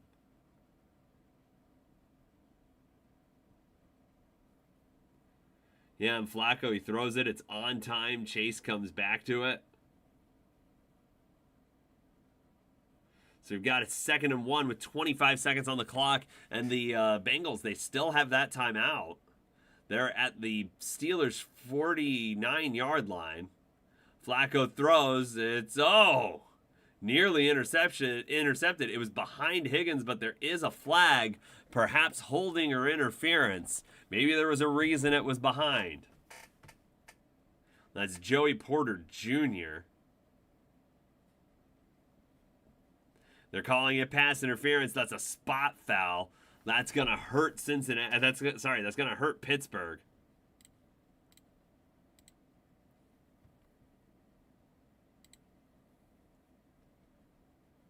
Yeah, Porter's tugging at him the whole time. He can't quite get out of his break. Yeah, ball's a little bit behind. I don't know if the holding I still think it was a bad pass by Flacco, but so 20 seconds on the clock. Flacco throws. Oh, it's just out of the reach of Jamar Chase. 16 seconds on the clock. 2nd and 10. At this point, it's looking more like a field goal attempt for the Bengals, which would be good. Like, that would give them a full touchdown lead over the Steelers and 17 unanswered points going into halftime, and they received to start the next half.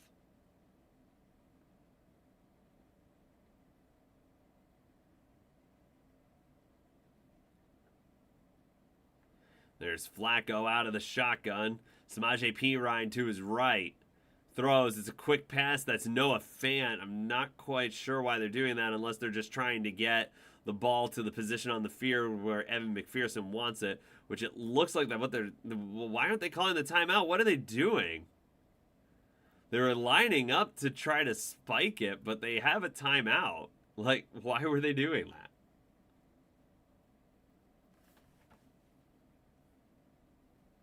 So they just check it down and they're settling for the field goal. But hey, it was looking like you might not get anything. And now you're going to get another 3 points if McPherson can boot this one through. It's at about the 30-yard line, so that's going to be what? I want to say like a 47-yard field goal.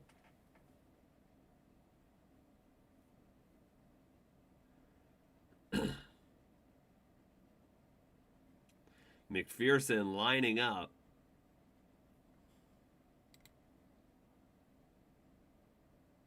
The Steelers do have a timeout, so they could ice him.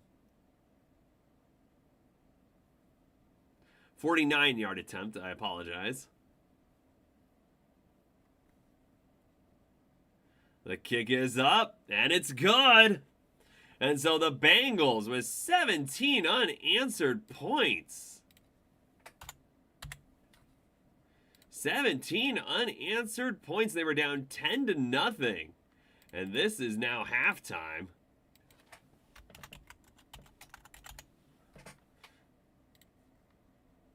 So that was quite an interesting half. It's 17-10, Bengals over Steelers. You're listening to my live reactions here on the Dustytron channel on YouTube Live.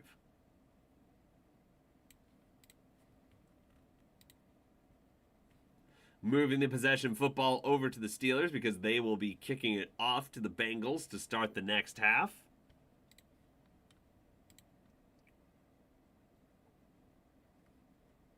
For those of you just tuning in, this is the Dustytron channel. We post great football content all the time. If you like what you're seeing right now, give the video a like and subscribe to the channel and click that notification bell to be notified of all of our great content.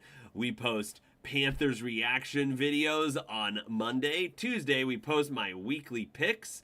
And Wednesday, we post my power rankings. And Thursdays, we stream my live reactions to Thursday Night Football. Hey, Bill, welcome into the chat.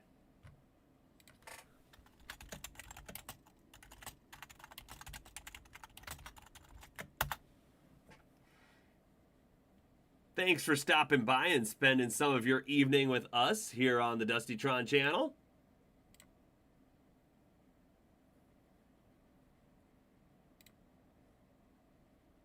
So yeah, we're going to take a look over here. It's going pretty good. Can't complain. Watching football. Enjoying a pretty even division rivalry matchup. Joe Flacco is actually well, okay, I don't know if he's actually getting time to throw in the pocket, but I think the Bengals are scheming up quick developing plays. So he doesn't have to have a long developing play and inevitably get sacked behind that terrible offensive line. But they're getting their receivers open. So the Bengals offense, it's working right now. And this is a huge division game for them because the Steelers, they're on the top of the division. So, I mean, if they can get this one, they already beat Cleveland. So I believe, if I'm not mistaken, that gives them a 2-0 divisional record. But yeah, so here on the Dustytron channel, during halftime, we do a preview of the not a preview. We do a review of the previous week. Let me share my screen over here.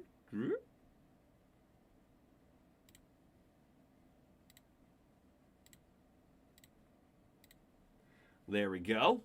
All right, let's zoom up on that a little bit.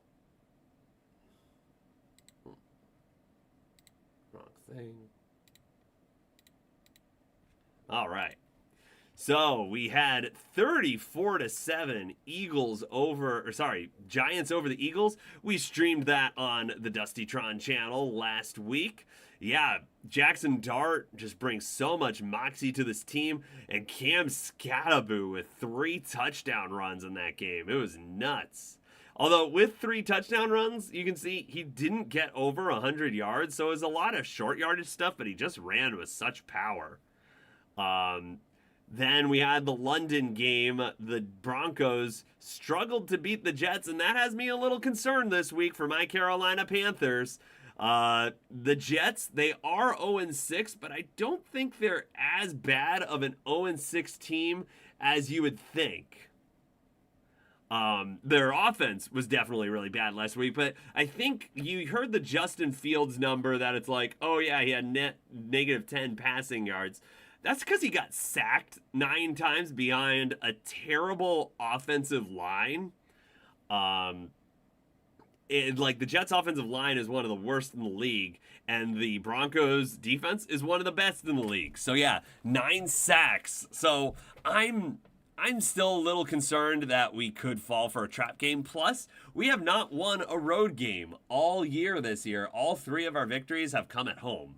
So I'm not overlooking the Jets. I really hope we can beat them, though, and not be the one to give them their first win on the season. We had an unexpected shootout between the Arizona Cardinals and the Indianapolis Colts. But the Colts, they keep winning, and they very easily could have beaten the Rams. They could very easily be 6-0 on the season right now. They're 5-1. We don't have any undefeated teams. I think I saw a stat a little while ago where it was the earliest in quite a while where we lost the last undefeated team in the season. But Indianapolis able to hold off a final drive by Arizona. They pull out the win 31-27. Jacoby Brissett was at the helm for Arizona and had a very efficient game, 320 yards passing, and it makes you wonder, would the Cardinals have been that close if it had been Kyler Murray at the helm? He just has not lived up to his potential. Going to the next game, this one was the Chargers. They tried to charger it away. I think they were up by 14 at one point, but last week it was Miami blowing the lead. This week it was them trying to make a comeback, and they got the lead, but they gave it back up to the Chargers with a last-second field goal. Chargers pull it off 29-27 over Miami, and Miami's nightmare of a season continues. Going on, the New England Patriots, they're starting to establish themselves as a power in the league this year, as a potential dominant force. Coming off their victory against the Bills, might have been a trap game against New Orleans, but they pulled it off 25-19. I was seeing some highlights from it, and there were some ticky-tacky ref calls in that. But New England able to survive able to survive the black and white, and they were able to pull off the win. All right. Going on to Cleveland and Pittsburgh. This was about as boring as a Cleveland-Pittsburgh game might be. I actually picked Cleveland as an upset, but yeah, it was at Pittsburgh. Maybe that was a mistake. The Steelers tend to win over the Browns. But I thought, maybe they got Dylan Gabriel in there. Maybe that might provide him a spark. It didn't. He can't really throw it down the field. The Pittsburgh Steelers took care of business. I think the game looks a little bit closer than it actually was, because the Steelers, they just play a tough brand of defense, and they play those hard-fought games where, yeah, they're probably low scoring, but they really did kind of dominate most of the game. All right, so what we might consider, or at least me from a biased perspective, being a Panthers fan, might consider the upset of the week. Carolina takes down Dallas 30-27 in the Rico Dowdle revenge game. Bryce Young had a good game as well, had some clutch plays in there, had 3 touchdowns, but didn't break 200 yards passing. I think he's only broken 200 yards passing in a game this year once. So that, it's one of those things where it's like, yeah, sure, maybe he's doing okay, but he just doesn't really put up the numbers for me. But to his credit, he made the plays when it mattered, and Rico Dowdle kept us involved, kept us really in the running, literally, with over 200 scrimmage yards. I believe I saw a stat where he's the first undrafted player from like 1970 to have back-to-back 200-plus scrimmage yard games. So a big win for Carolina. The defense wasn't able to do much about Dallas's offense. Dak Prescott had a great game. George Pickens had a great game. But the Dallas defense Worst rush defense in the league let them down. Carolina has a walk-off field goal and wins it 30-27. All right, Jacksonville played what might have been considered their Super Bowl against the Kansas City Chiefs. Couldn't come back against the Seattle Seahawks. They had a very poor showing, gave up 7 sacks against Trevor Lawrence. They lose 20-12 to the Seattle Seahawks and just played a sloppy penalty-filled game.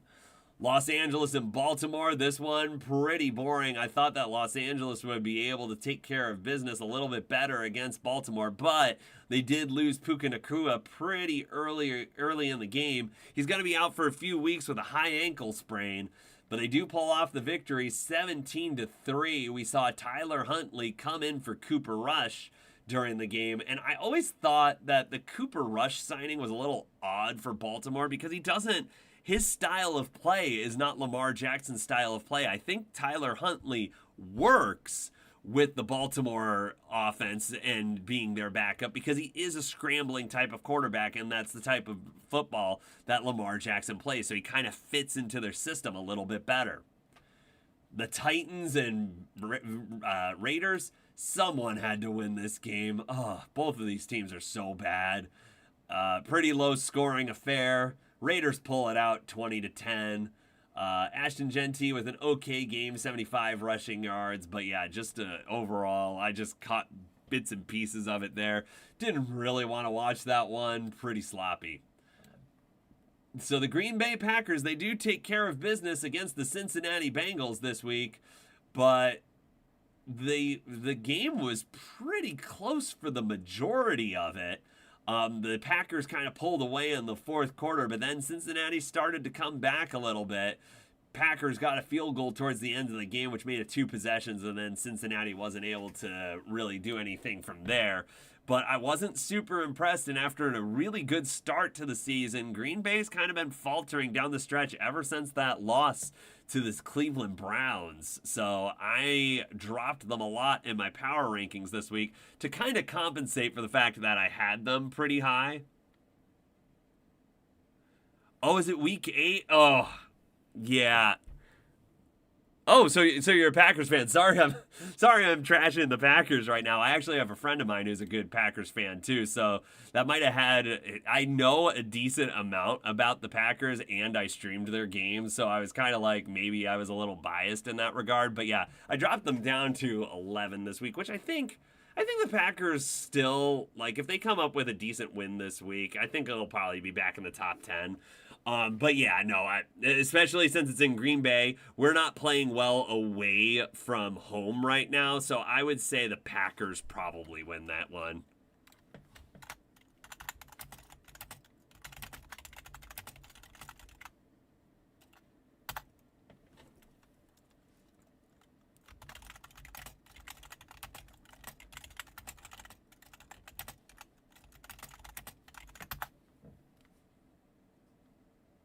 All right. So next game we had was 49ers in Tampa, and this game was a back and forth affair. And my gosh, this 49ers, they had so many departures in the offseason, and this year they just can't stay healthy again. The ironic thing is everyone's getting injured around them, but Christian McCaffrey is still playing. Christian McCaffrey is actually still playing decently. Yes, Bill, I did see your comment there. Yeah, no, yeah, and yeah, I think the prior week it was funny because I had people complaining that, because I have a Lions fan who tunes into my stuff as well, and he was complaining about that the Packers were too high. And I'm like, well, yeah, I feel like I saw their pass rush just be so good in that game against the Commanders. I'm keeping them a little high for now, but then I kind of corrected last week. Now, to be fair, they dropped like 5 spots and they won, so that's a little... It definitely looked a little odd. But yeah, we have Kansas City. Kansas City against Detroit. I was watching some of that game on Sunday Night Football. They looked legit, and they're getting healthy at the right time. So they took care of business against the Lions, who are one of the hotter teams in the league. I had them at number one in my power rankings the previous week. So Kansas City definitely rose up the ranks in my power rankings this week. Then we had an upset, which I called. I had the Falcons winning this game in my game picks. I don't know. I just feel like Atlanta plays a lot better at home, and Buffalo is coming off a tough loss to the Pats, and they've just been a bit sloppy recently. And then Chicago, they beat the Commanders with the same score they beat the Raiders the previous week. That was just kind of nuts. All right, but the game has resumed. The Bengals, they got the ball. So the possession football needs to move over to them. Dun dun. And it's now time for the third quarter. Let's update that graphic. Yeah, so I got that pick, but then I picked the Browns as an upset over the Steelers. That one wasn't as good. All right, we've got Flacco. He throws it on a swing pass to Jamar Chase. Oh, he had room to run, but got tripped up, and he knows it. He had so much open space. But yeah, got a little tripped up by Darius Slay there, and yeah, just couldn't keep his footing. But if he had a lot of green space in front of him.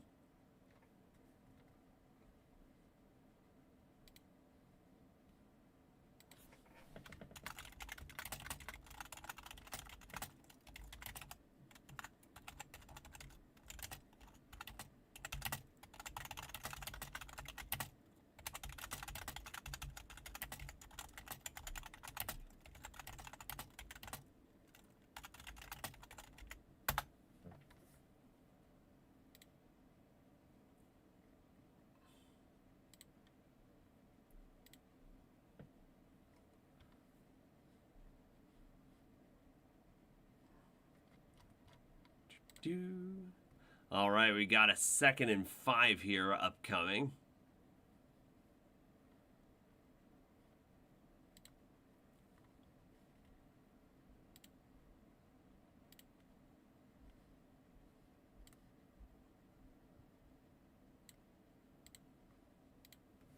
All right, Flacco back to throw. Throws. It's complete to Chase. Yeah, just keep feeding him the ball. Gets it to the 40, so that's going to be about a 3rd and 2. 3rd and 2 for Cincinnati.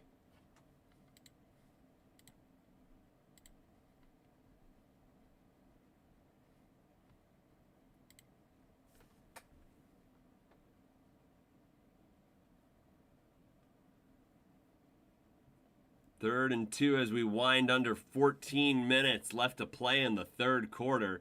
Flacco out of the shotgun. Jamar Chase moving around. And it's a handoff to Samaje Perine, and he's got it. Going forward for the first down. Gonna be at about the 40. Okay, sure. What's up, Bill?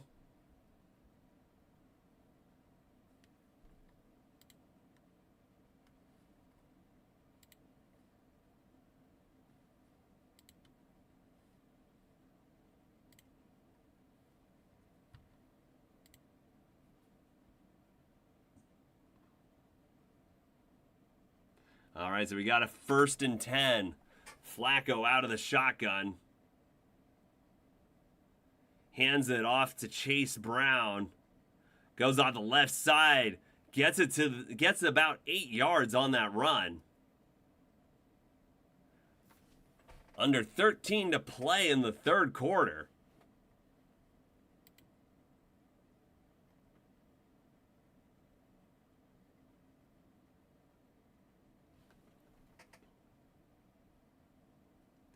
Yeah, just got this. So I really feel like it's been the running game that's been opening up for the Bengals that's gotten their offense a bit of a spark here.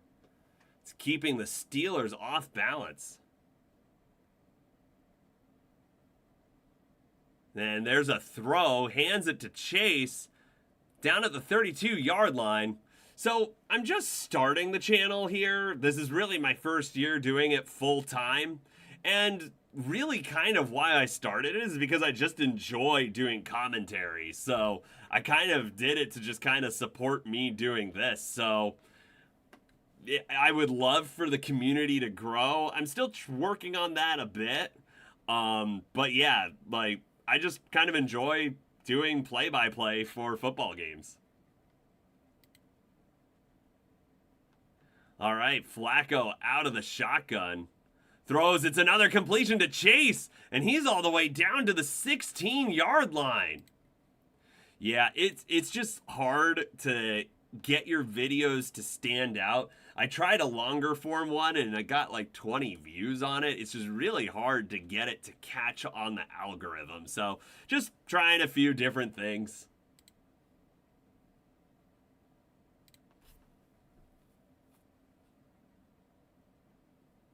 But yeah, Jamar Chase gets that down to the 16-yard line. 1st and 10 as we approach 11 minutes left in the third quarter. Out of the shotgun, it's another handoff to Chase Brown. This one's only going to go for 3, as we're under 11 minutes to play in the third quarter.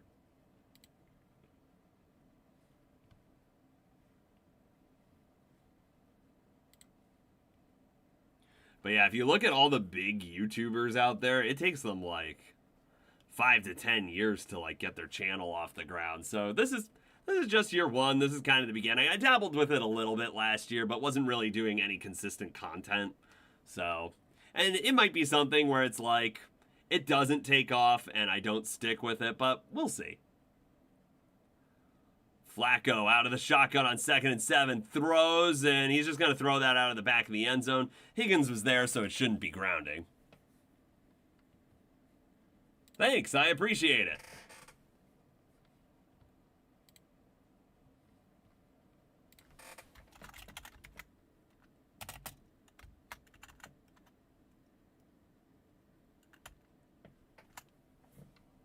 Yeah, I know. I look over at Tom Grassi's stream, and it's like, oh my gosh, he's got like hundreds of people in there. But that, I mean, it took him like 10 years to build that up. And I don't know if I ever even want to be that big. I mostly want to do it for fun. And that's a pass to Andre. That's a 9-yard gain. This is going to be a 2nd and 1 upcoming. But yeah, I've been a football fan since I was like 6 years old. So it's just, I've grown up with football. I love football and just like talking about it.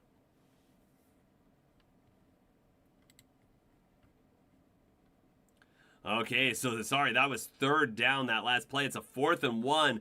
Bengals lining up to go for it at the Steelers' 9-yard line. Are they going to snap this? Oh, they do. They push forward with Flacco. Oh, he just got it. Oh, did they call his forward progress stop? Oh, no, they called his forward progress stopped before he got past the 1st down line.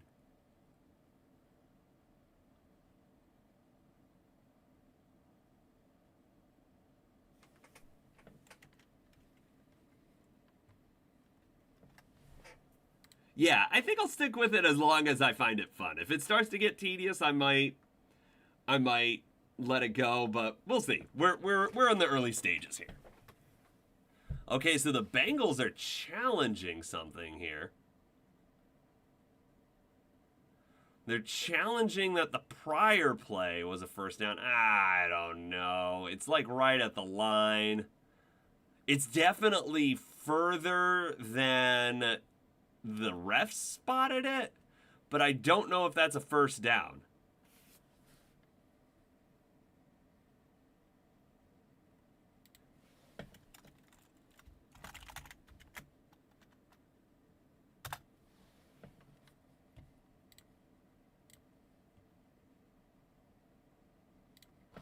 But yeah, for those of you tuning in, this is the Dusty Tron channel, We post great content all the time, so if you like what you're watching, give the video a like and subscribe to the channel and click that notification bell to be notified of all of our videos. We post great content all the time. Mondays, I'm a Panthers fan, so I post my reaction to the previous Panthers game on the following Monday. Or I guess in the case of their Monday Night Football game they have this week against the 49ers, I would post it on Tuesday. But Tuesday,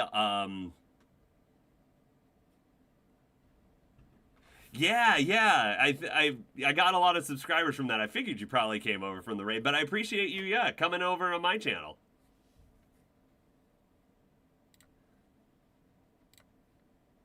Yeah, all the content creators out there all have their own individual niche. I'm trying to, I really feel like shorts are kind of like the go forward way to engage people. So I've been really trying to focus a bit more on that. The long form content I did a bit in the off season and it just didn't really catch. So kind of shorts is where I'm going with it right now. And I do the live streams because that's kind of the reason I'm doing this. So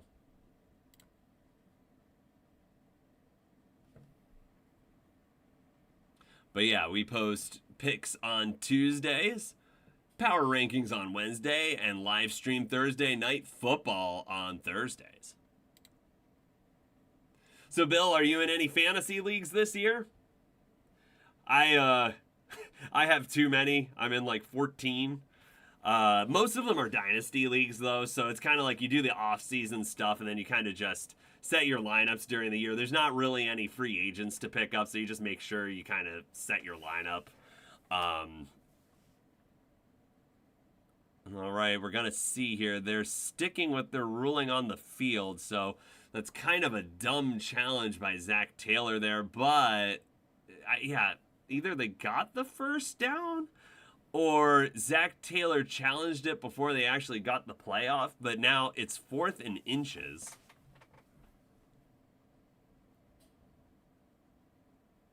Flacco under center. They are lining up to go for it again. Are they actually going to run the play? Flacco under center. It's Chase Brown in the backfield. And he goes for it, and it looks like he got it. He does indeed have it, so it's 1st and goal for the Bengals. Nice. How are you doing in those leagues?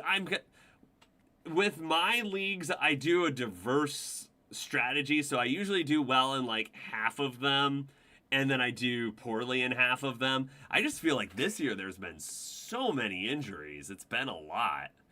It's been kind of hard to fill lineups, especially in my dynasty leagues. My bench gets depleted, and there's really no one to add.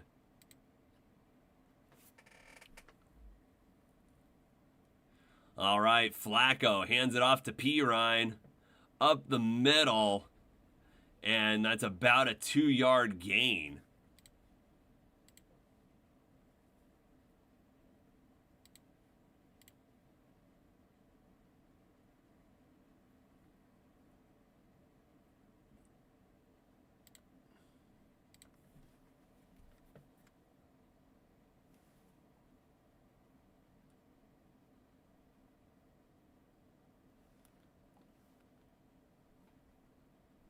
All right, we got 2nd and goal. 8 minutes and 10 seconds left. Flacco out of the shotgun. Throws it towards the end zone. Oh, tipped away by Jalen Ramsey, and he finally makes a good play. Everything else had just been penalties, or him getting beat, but he actually makes a nice play on T. Higgins there.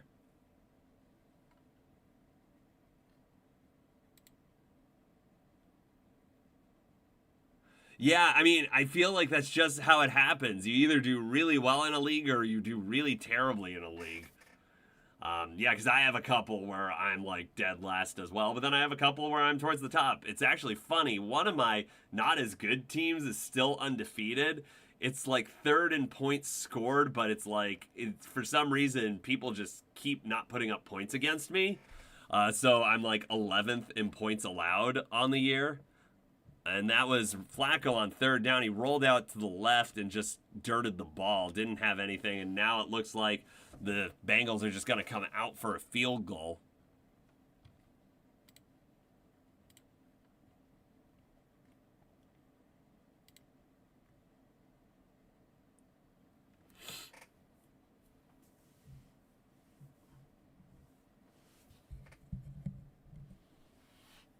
McPherson lining up for a 23-yard attempt. This is closer than an extra point. And he boots it right through. So McPherson has been perfect on the night and gives the Bengals a 2-possession, 10-point lead. They're up 20-10 over Pittsburgh. So we'll see if the Steelers on this upcoming first possession of the second half, they can actually turn things around, because this is 20 unanswered points by the Bengals. But yeah, it is 20-10, Bengals over Steelers. You're listening to my live reactions here to the game here on the Dustytron channel on YouTube Live. There is 7 minutes and 55 seconds left in the third quarter. Okay, so this was interesting. I was just talking about this earlier in the stream. I had the Ravens over the Eagles at the beginning of the season. Don't think that's going to happen right now, but I was looking at the current playoff picture, and I actually ended up choosing the Bucks over the Bills. So right now, like, I don't know how comfortable I feel with choosing the Bucks as the Super Bowl champions, but there's just something Baker Mayfield's bringing to the table this year. He's willing them to victory in every single game. Now, all of their wins have been by one possession. Like, they've been all one-score games. That's unsustainable. So I could see the Bucks faltering down the stretch a little bit, but I think come playoff time, the Bucks could be pretty good. But that's a great return by Kenneth Gainwell. Gets it to the 40-yard line for Pittsburgh. So Pittsburgh going to have a good start to this drive. But yeah, Bill, who do you think is going to win it all this year? I mean, you might have a shot with the Packers, but I think I need to see a little bit more from their offense. Their defense has been playing pretty well, but their offense just kind of isn't holding up their end of the bargain right now. So 1st and 10 for Pittsburgh from their own 39-yard line. Rodgers under center. 7 minutes and 48 seconds left to play as Jalen Warren up the middle. Gonna get about 4 on that run.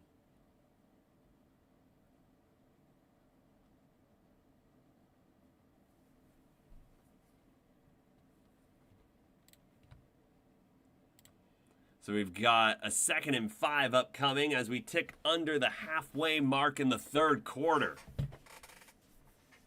7 minutes and 20 seconds left to play. 2nd and 5 for the Steelers on their own side of the field, close to the 50-yard line. They're at their own 44. Rodgers out of the shotgun. Jalen Warren to his right. It's a pitch to Warren. He's going on the right side, weaving through traffic, gets the first down. Right at about the 50-yard line.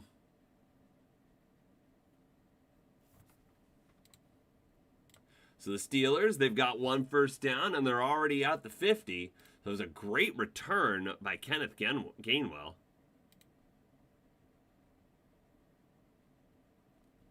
Yeah, the Packers looked really good those first 2 games, and I was starting to think, like, okay, they might turn with this defense and this pass rush, especially after that Commanders game. I'm like, okay, the Packers could be legit this year, but they've kind of faltered the last few games. Jalen Warren, gets a run off the right sideline there and gets it all the way down to the 25-yard line. So a big gain on first down.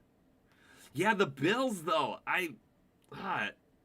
every year they just can't quite seem to get, like, okay, the Chiefs are not currently in the playoff picture. I think the Chiefs are starting to ramp up, and the Chiefs are going to start playing well again. That's my prediction. I think they win the AFC West and get them into the playoffs. They just always find a way to win in January. So it's to the 26-yard line, 1st and 10 for the Steelers. It's another pitch to Jalen Warren. He's having a great night tonight. Down after about 3. Yeah, and after that game against Atlanta, I'm a little concerned about Buffalo, but It could have just been still shock from losing to the Patriots, and then they had to go into a tough environment in Atlanta. That is a difficult stadium to play on the road in.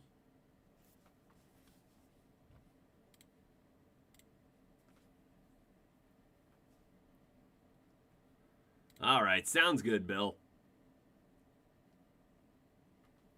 All right, Rodgers lobs it, going for Darnell Washington, but doesn't really track the ball at all. We've got a 3rd and 8 upcoming with 4 minutes and 59 seconds left in the third quarter. 20-10, Bengals over the Steelers.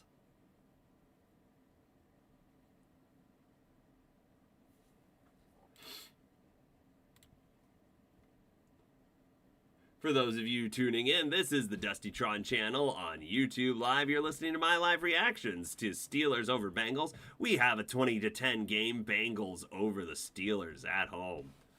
All right, Bengals looking like they're bringing the heat. They do. Rodgers throws it quick, gets it to... Is that Scotty Miller?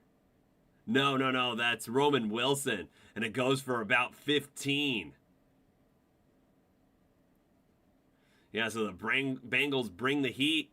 Rodgers able to get it away quick. Roman Wilson catches it, and they already snapped the ball. There's a flag down, ball thrown towards the end zone, but it's incomplete. Looks like number 44 had a shot at it.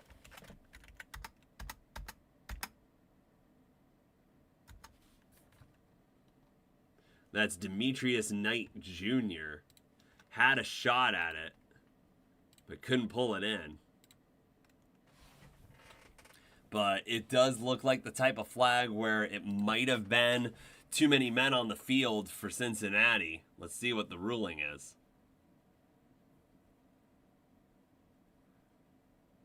Okay, so it's an illegal shift on the Steelers and offsides on the Bengals, so they're going to offset and then they will replay the down.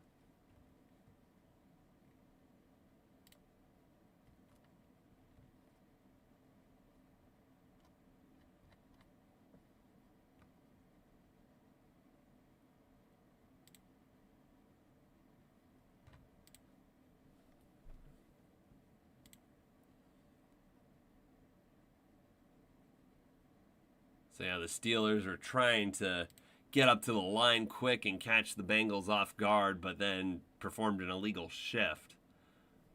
So the Steelers at the Bengals 11, not quite in goal to go.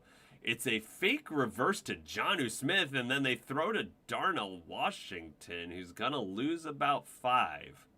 That was... Why are you running a reverse to Jonnu Smith? Are they really going to bite on that? I know Arthur Smith loves Jonnu Smith, but that was a really lame play call. Yeah, I mean, the Bengals, they just read it there. Demetrius Knight had him right in the backfield. All right, Rodgers out of the shotgun. They lose 8 on that. Oh, and a dangerous pass. Almost undercut by number 20, and the Bengals defense tightening up here in the red zone. That was DJ Turner who had the interception earlier. Almost undercuts this one from intended for DK Metcalf. Oh, sorry, Jonnu Smith. My bad.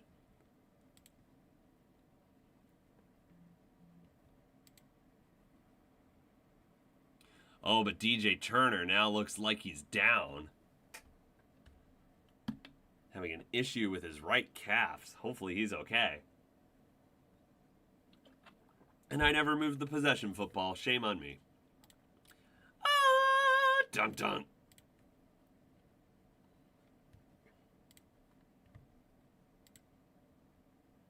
(20-10) Bengals over the Steelers, hoping to hold on to this upset. The Steelers are in the red zone. I think they have a 3rd down upcoming. So they'll probably get at least a field goal on this drive. Yeah, they just had a couple of chunk plays down the field. So nothing super crazy, but the Steelers definitely got themselves into scoring range.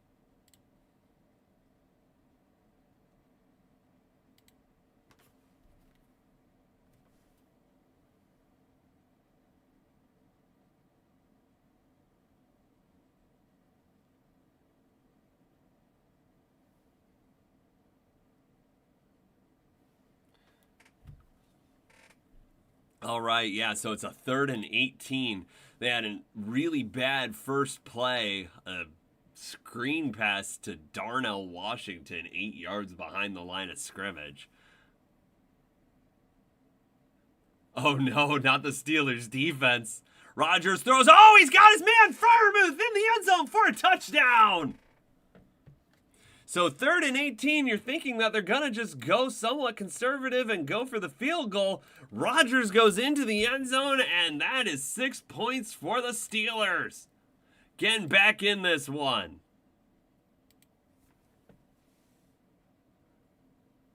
Yeah, so Steelers defense, they've given up the 2 touchdowns. They haven't necessarily given up a ton of yardage, maybe? Okay, it's over, it's over 200 yards of offense. Yeah, touchdown to Pat Freiermuth, and Boswell kicks in the extra point. The serial killer, as Mike Tomlin referred to him as. So we've got 20-17 Bengals over the Steelers here in the 3rd quarter. 3 minutes and 55 seconds left. That was a really nice touchdown from Aaron Rodgers to Pat Freiermuth up the middle seam on the left side. And the Steelers, they've made this a game. Gonna be interesting coming down the stretch. 3-point lead for Cincy. So I've said that on Thursday night football games before. I've also said it's like, oh man, I've got this in the bank. I remember there was one game, Sammy Watkins went off for the Los Angeles Rams. I forget who they were playing, but it was a Thursday night football game. He got me literally like 60 points. The rest of my team on Sunday did terribly, and I lost the game. So Thursday night football, while it can be a good start, it is definitely not the end-all be-all for the fantasy week. But yeah, if you have Jalen Warren or Jamar Chase right now, you're definitely happy. Chase Brown having a pretty good game too. Let's see where he's at for rushing yard totals. Yeah, Chase Brown, 7 rushes for 84 yards. So he's having a pretty good night. Joe Flacco is 19 of 29 for 173 yards, 65% completion percentage, 2 touchdowns, 1 sack taken, a rating of 104.5. The receiving leader for the Bengals, unsurprisingly, is Jamar Chase with 11 receptions for 99 yards and 1 touchdown. His long was his 16-yard reception. He's been targeted 15 times in this game. And looking over at the Pittsburgh Steelers, Aaron Rodgers is 16 of 24 for 142 yards, a 66.7 completion percentage, 2 touchdowns, but 2 interceptions, 75.3 rating. The second interception, I don't think is really his fault. That was just a great play by Turner to rip the ball away from DK Metcalf. The first one, definitely his fault. He just overthrew DK Metcalf. Jalen Warren, he's having a good game as well. 12 attempts for 82 yards, averaging 6.8 yards per carry with a long of 24. And DK Metcalf is the receiving leader yardage-wise for Pittsburgh. 2 receptions for 45 yards. But Jalen Warren has the most receptions with 4. Jonnu Smith not far behind with 3. All right, so the Steelers getting ready to kick this ball away. It's 20-17 with 3 minutes and 55 seconds left to play. There it is. Samaje Perine is going to return it, gets it to about the 33-yard line, and the possession football moves.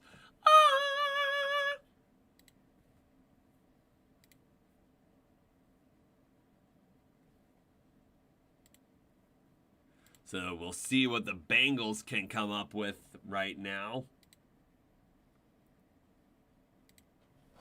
They need to respond to that Pittsburgh drive. Otherwise, the Steelers could take the momentum back.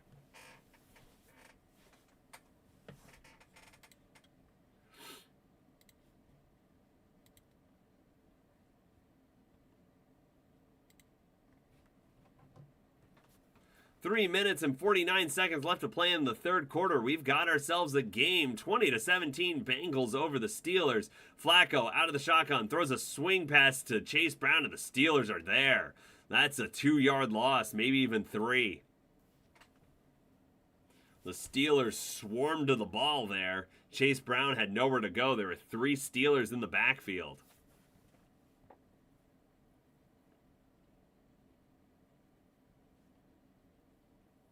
So Joe Flacco running this offense fairly decently.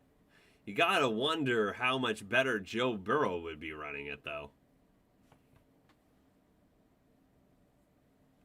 The Bengals, they always have troubles in the early months of the year, but this year I think you gotta attribute it to all the injuries they have. Joe Flacco back to throw, throws, it's complete to T. Higgins.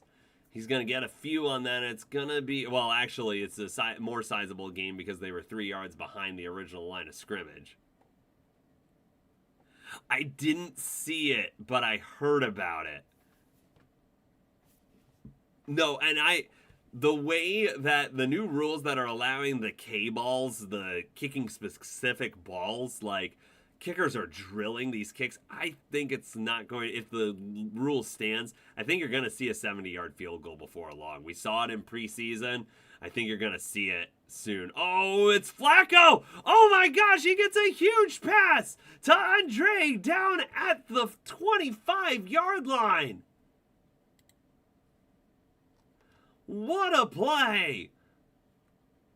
That was on 3rd and short. His last name is Iosivas, I think. I'm not pronouncing that right. So I'm just referring to him as Andre. That's his first name. But a big completion from Flacco, spreading the ball around.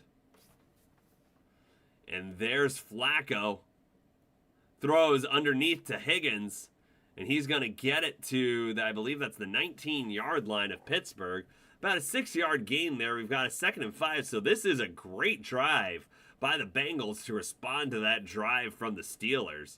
A 3rd and short. Steelers thinking it's going to be a short yardage play. The Bengals go long. Flacco hits a long pass, and it's to like the wide receiver number 4. It's not Jamar Chase. It's not T. Higgins. So that was an unexpected play there. Flacco under center on 2nd and 4. They are about the 17-yard line of the Steelers. Throws. It's Jamar Chase on a slant. He's got it, and this is going to be goal to go. Jamar Chase gets it down to the 8-yard line of Pittsburgh. 1st and goal, Cincinnati.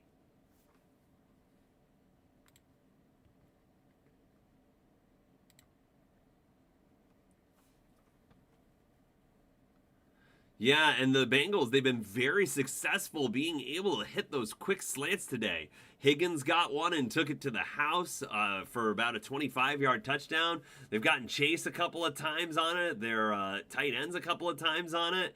Steelers bring the heat on this play, and it's an incomplete pass to Chase Brown, so it's going to be 2nd goal upcoming. Yeah, the Steelers, they really brought the pressure on that play. But yeah, they've really been able to hit those slants, so Pittsburgh's defense has got to adapt to that.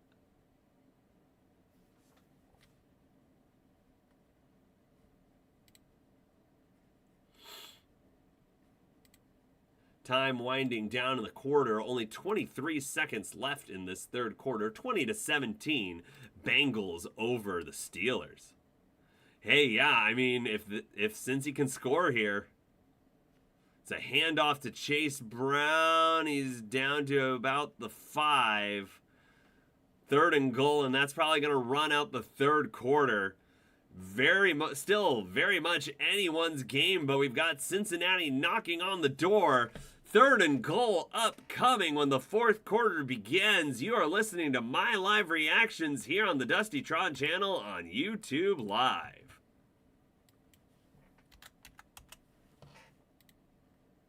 4th quarter upcoming.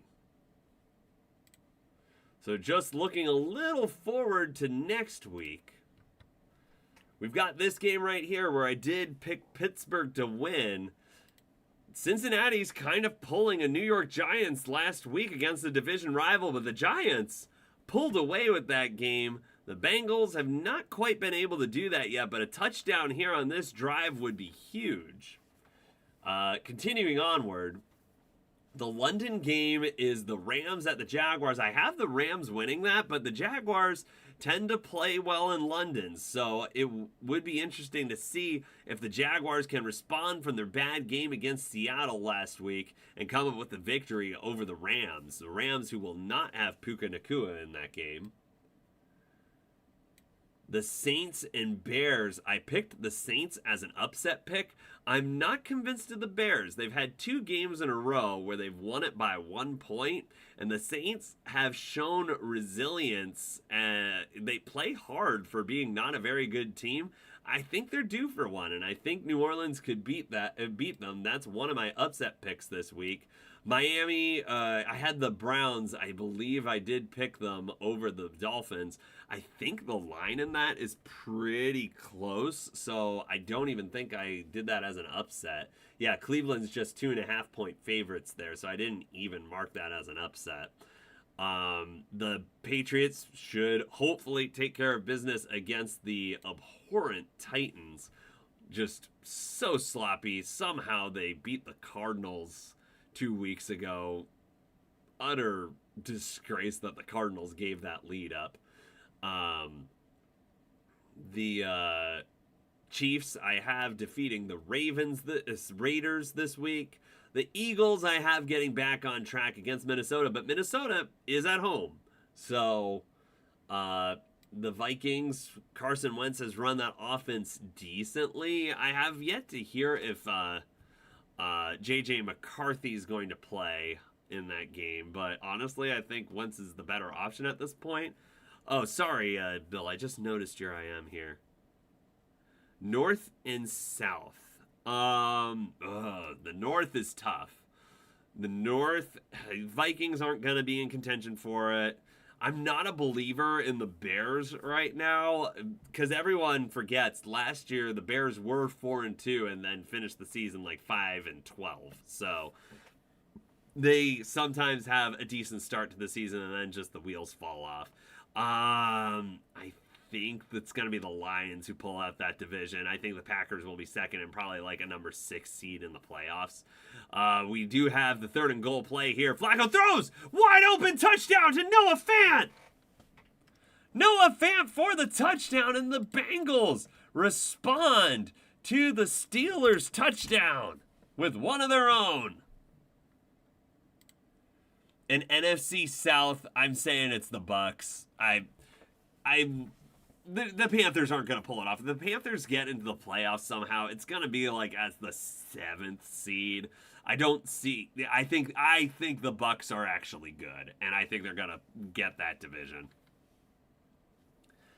So here's McPherson to try the extra point.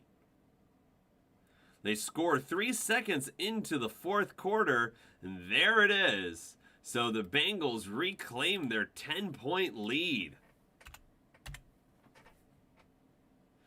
14:75 left in the 4th quarter. The Steelers, they got something going last possession, were able to get the touchdown, but the Bengals just come right back and respond. Joe Flacco having a great night. Is that his 3rd touchdown pass? Hang on. Yes, Joe Flacco with 3 touchdown passes on the night. So yeah, Flacco not really able to do much with Cleveland this year, but Cleveland does not nearly have the wide receiver talent that Cincinnati does. So I think the Packers could pull it off, but I think I need to see more consistency from their offense before I really kind of hook on to that. Of course I'd love to see the Panthers win the division. I don't think that I had them preseason finishing 7-10. I could see them going like 9-8, 8-9 right now because they're not. They might win all their home games and lose all their away games, and that would be like there's 17 games now. I can't remember if they have an extra home game or an extra away game, but yeah, it would either be they lose all their home games. They would lose all their away games, so that's either 8 or 9. But we'll see. They might get their first away game win of the year this week against the Jets. Hopefully they do. If not, there's probably going to be a reaction video where I'm just like, oh, we lost to the Jets.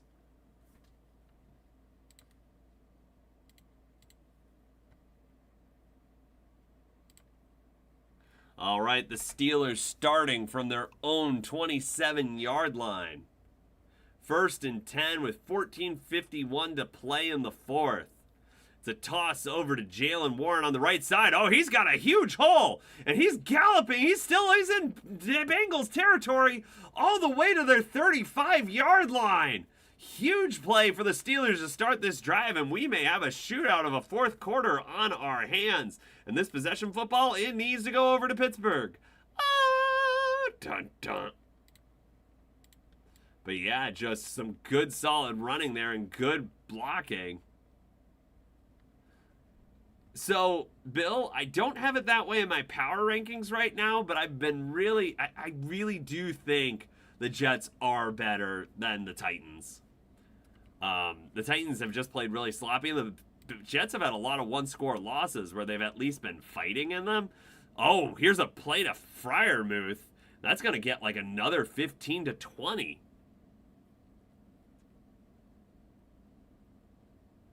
His number 22 for the Bengals comes up a little bit shaken after that play. That's Geno Stone. Little shaken there. Might have rolled up on his own ankle. The Steelers getting down the field quick. They are at the 18-yard line of the Bengals. It's a screen pass to Freiermuth, and that goes nowhere.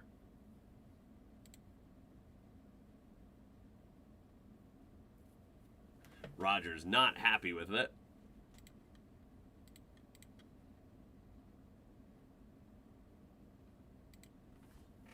But Jalen Warren just broke the 100-yard rushing mark. He's at 119 rushing yards right now.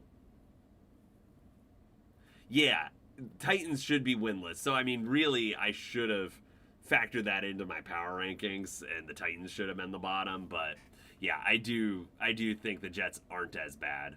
Or at least they're playing better than the Titans.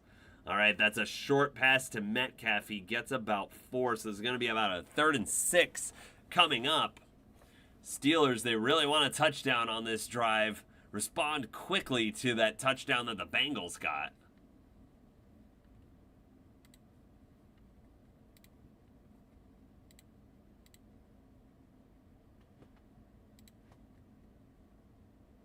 Third down upcoming. 3rd and 4. Rodgers out of the shotgun. Throws it. It's complete to Darnell Washington, and he's going to get it to the 3-yard line. The 3-yard line of the Bengals, and this is a 1st and goal for Pittsburgh.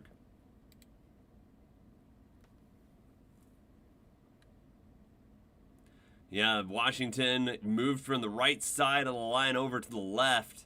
And yeah, the Bengals just didn't really pick up his motion, and he gets open on the flat. Rodgers hands it off to Warren. Pushing forward, still pushing. They're probably going to call him down at about the 2-yard line. 2nd and goal upcoming as we wind under 11:40 to play in the fourth quarter.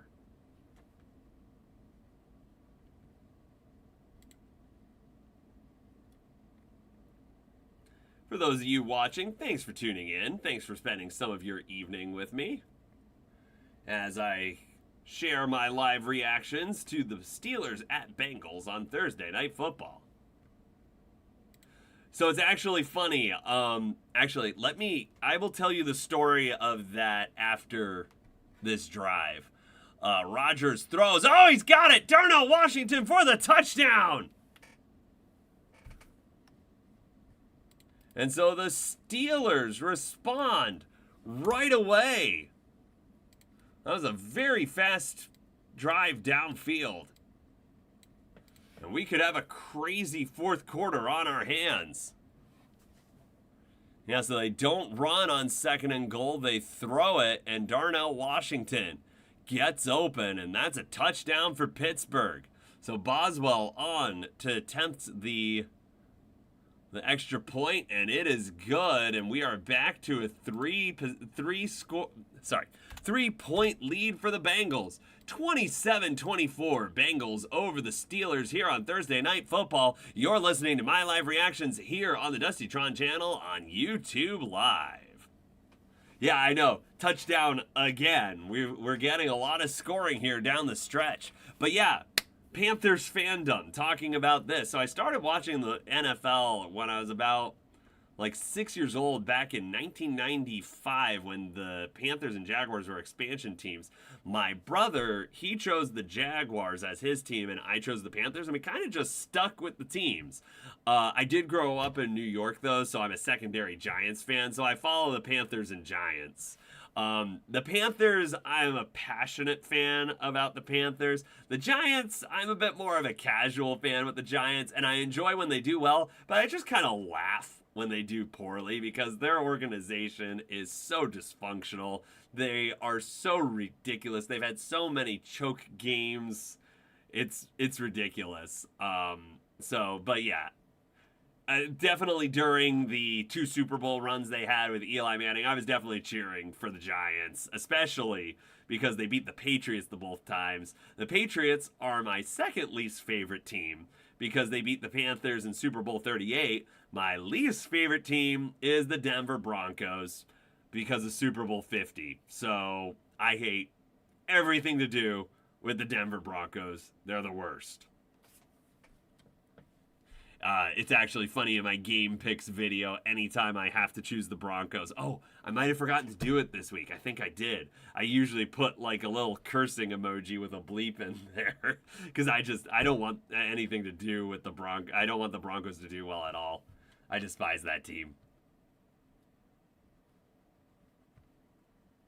And it's not because I'm bitter about the Super Bowl at all. That doesn't factor into it at all. Yeah, no, go ahead. Tell me your story about the Packers.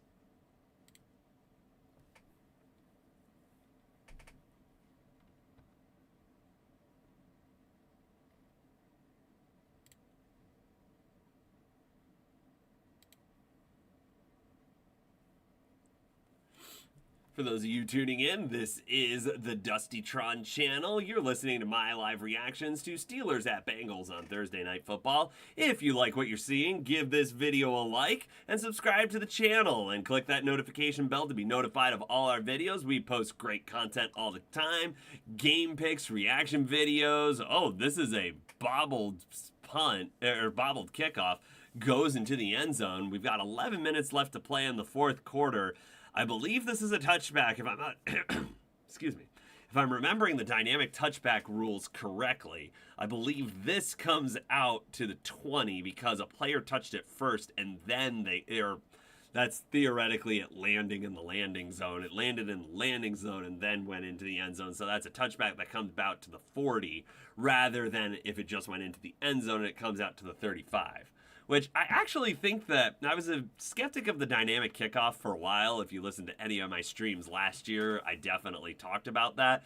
But I think this year we've seen a lot more returns because they punish the touchback. And that's a run for Chase Brown. He's going to get 10, and the possession football needs to move.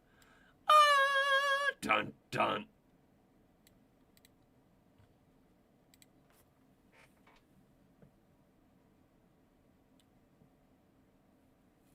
So the Bengals, can they have a long, sustained drive, take a good amount of time off this fourth quarter, and get maybe another touchdown? They want to keep this 2-possession advantage. They're at the 32-yard line, 1st and 10. Flacco with the fake, throws, completes it to Noah Fant, who's grunting. He's running down the sideline. He's all the way into Steelers territory at the 45.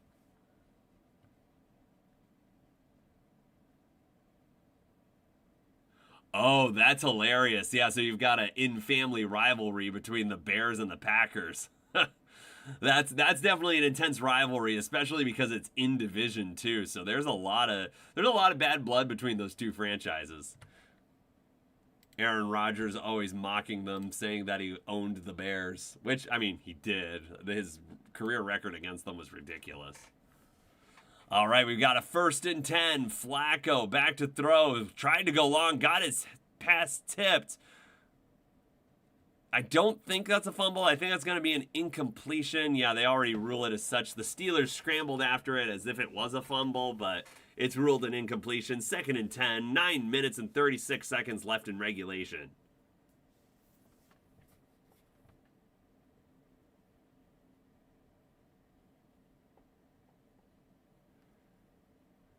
Yeah, so Flacco actually had a decent amount of time in the pocket there. Looked like he was going long and then decided to go to a different read that was underneath, but got the ball batted. Flacco throws it a little low for Chase, but Chase able to get it, and he's able to take that screen for about 5 yards. So we've got a 3rd and 5 upcoming. This is a big play for Cincinnati, because if they can get the first down, when you're taking 40 seconds off that clock each down and keep the clock running, you really take a good chunk of the quarter out.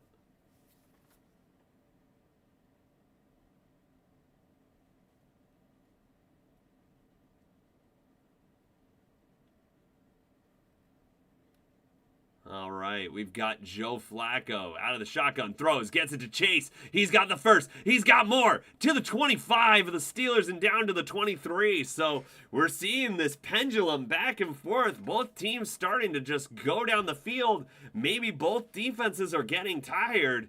But yeah, both teams want to win this game, but the Cincinnati Bengals have the edge right now at home and with the lead. And with the potential to get this right back up to a 2-possession game, someone on the Steelers, they need to make a big play because the Bengals, they're already in really good field goal range at, I believe, like the 22-yard line of Pittsburgh. Sorry, the 24-yard line of Pittsburgh. I was 2 yards off. It's a handoff to Chase Brown up the middle. Gets it to about the 18-yard line. That's going to be a 6-yard gain. We've got 2nd and 4 upcoming. And the Bengals just want to keep that clock running.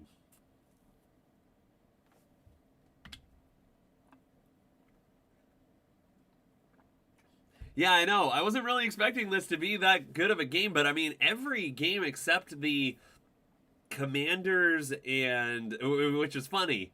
Looking at this slate, I thought the Commanders-Packers was going to be the closest game, but that was the only one where it wasn't really... Oh, okay, sorry, I'm mistaken. The Eagles-Giants, that one was the biggest margin of victory that I've streamed so far. It's a handoff to Chase here, and that might have been offsides or holding. We'll see. Someone came screaming through the defensive line for the Steelers. And that guy might have been held by Cincinnati. Yep, that is indeed the call, so that's going to be a 10-yard penalty against Cincinnati. That's going to make this tougher. Yeah, Patrick Queen comes screaming through, and yeah, that's textbook holding. He just grabs him around the shoulders and drags him to the ground. And yeah, Patrick Queen was screaming in. He was going to make that tackle. So, I can't say it was a smart hold because you lose more yards on the hold. But I guess he didn't get hurt early and potentially fumble, so there's that. Flacco out of the shotgun. 5 wide receivers, throws underneath to Chase, but he can't hold on. So there's a 3rd and 13 upcoming. 7 minutes and 7 seconds left to play in the 4th quarter.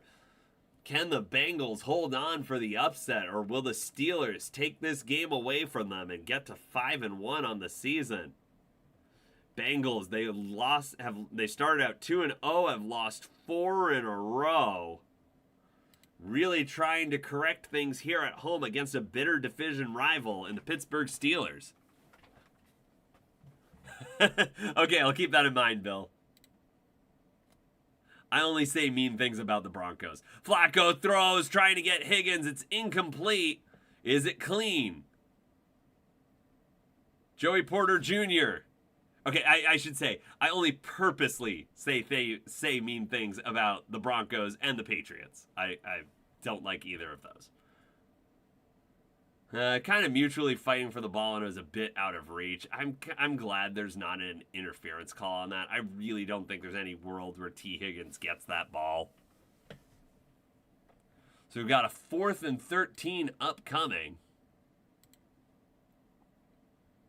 McPherson gonna attempt a 45-yarder. This keeps it within one possession, but gives them a 6-point lead, and the kickers have been great tonight. That's right through the middle.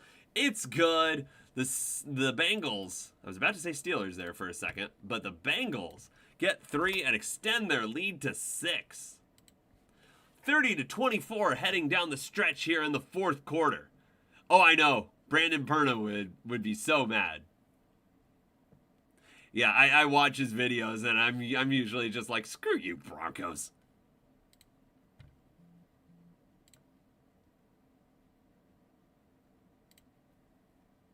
For those of you tuning in, this is the Dusty Tron channel. You're listening to my live reactions to Steelers at Bengals Thursday Night Football. If you like what you're watching, give the video a like and subscribe to the channel to get notified, and click that notifications bell to get notified of all our videos. We post reaction videos, we post game picks, we post power rankings, and we stream Thursday Night Football live reactions every Thursday night during the season.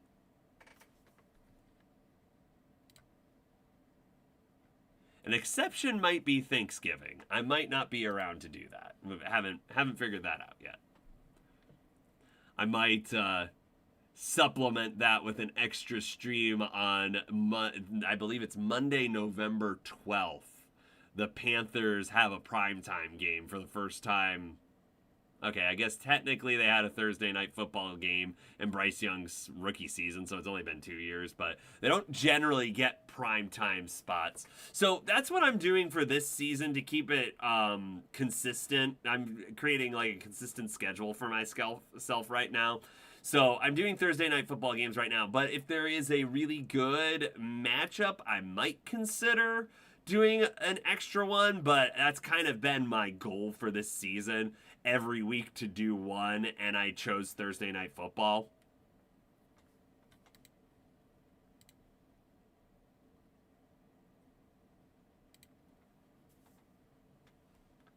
But yeah, who knows? Maybe I might try one. Well, I think this might be the last week for the London games. But yeah, I'll probably try to do, if the Panthers are still looking somewhat competitive, I'll probably stream the Monday Night Football game of Panthers 49ers. Because, I mean, I'm a Panthers fan. This channel deserves to see my misery.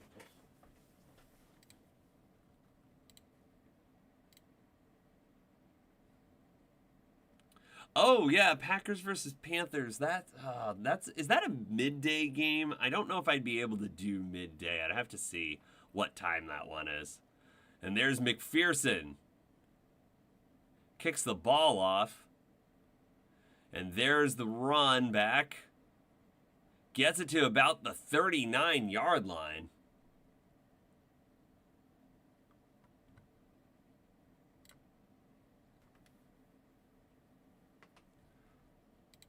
So we've got 30-24 as the possession football moves. Dun dun.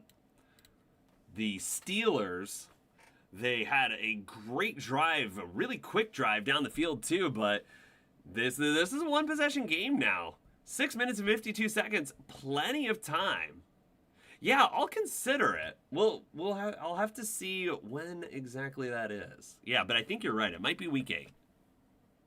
I do know the Packers are going to wear those atrocious throwbacks with the leather helmet. I'm a uniform guy, so I saw that and I'm like, oh my gosh, you could have done something so much better with an alternate helmet. I understand the Packers try to tie into like their legacy and whatnot, and I think it's a neat idea, but I'm biased towards a particular Packers helmet. I don't know if you've seen the green Flash Packers helmet that Riddell produces, but I think that would be an amazing alternate helmet. I feel like they went really kind of lazy with the leather, the faux leather helmet, and then the white helmet. I hate that white helmet. It doesn't work at all, especially when they call it like their winter whiteout uniform and they wore it in September. Like, what are you doing? Okay. So we're both on the same page for that leather helmet, that fake leather helmet. Like, it's an interesting concept, and they're trying to honor their history, but yeah, it's kind of like last year when the Giants did their centennial, or the 100-year uniform, I think, and it was just that awful jersey. Like, it was what it was back then, but it just doesn't really work. It looks awful. I did actually like the blue helmet with the red, like, horns on it. I thought that part of it actually looked cool, but the rest of the uniform was utter trash. All right, Rodgers on a 3rd and 4 throws. Oh, it's incomplete to Freiermuth. Incomplete. We've got a 4th and 4 upcoming, and the Steelers might have to go for this. They've got all 3 timeouts, though, so they might punt.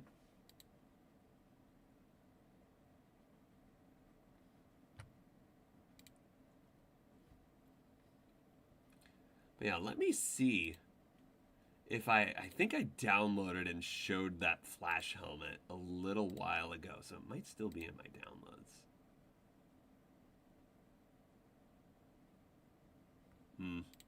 Not that I'm seeing offhand. Oh, there's the punt, and it's down at the Steelers at the 10-yard line. 5 minutes and 16 seconds left as the Bengals come back onto the field. They lead by 6. The Bengals could use this drive to ice the game away. We'll see if Joe Flacco and company can get the job done. But yeah, let me pull up that Packers helmet.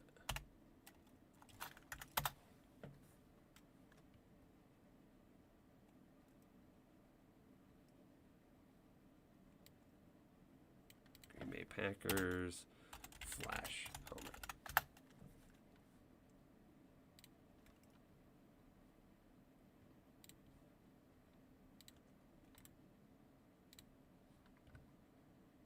It might, if the Bengals get a couple of first downs, it will be over. Possession football moves.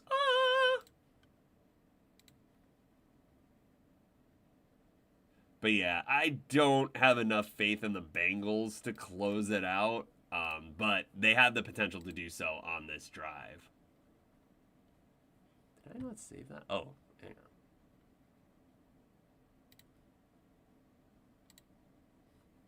All right, there it is. Yeah, this helmet right here, Bill. I think that this should have been one of the Packers' alternates. This, paired with their green uniform, I think would have been awesome. But yeah, I'll also throw up one of the Panthers. So I would have a really interesting redesign for the Panthers. I think they should have a black primary helmet, a blue alternate helmet, and then they should have their old silver helmet from the 90s as like a throwback alternate.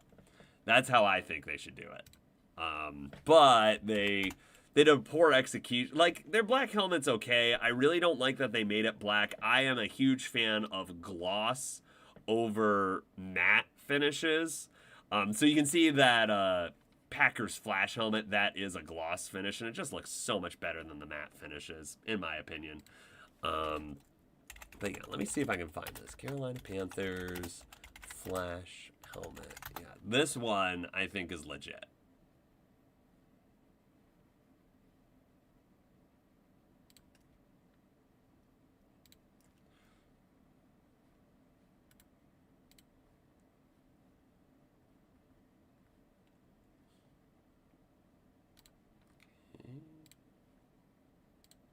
All right, we got Joe Flacco at the 10-yard line, starting this drive for the Bengals to try to take control here. Throws. Oh, Chase almost caught it but can't handle it. Why are you throwing on first down? You want to keep this clock running.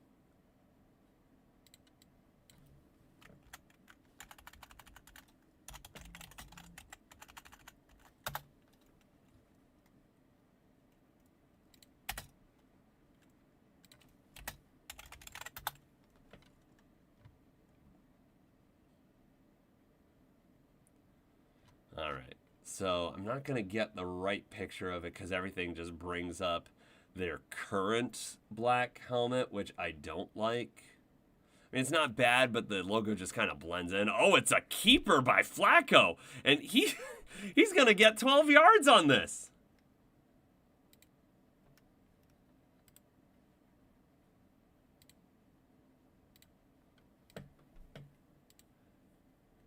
Yeah, no, what they did last week and the week before, both times they've worn their black helmet this year, the blue with the black pants and the black helmet, and the all blue with the black helmet. I think that looks really good. I would just improve what the black helmet is. I don't like how the logo is blue monochrome on it, or at least if you were to do that, it needs to somehow pop more. I think from a distance it just blends in too much.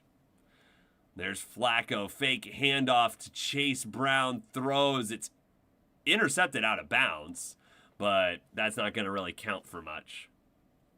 But next commercial break, I actually created a mock-up of the Panthers black helmet, how I think it should be. I do a little tinkering with mini helmet stuff. Not too much, but like I know how to like take them apart and apply decals and stuff.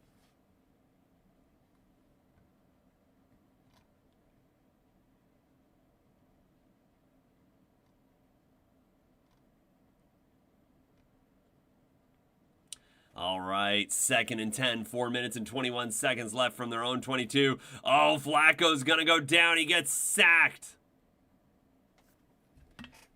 So this is gonna be a 3rd and long for the Bengals, and I have a feeling that the Steelers are gonna get another shot here.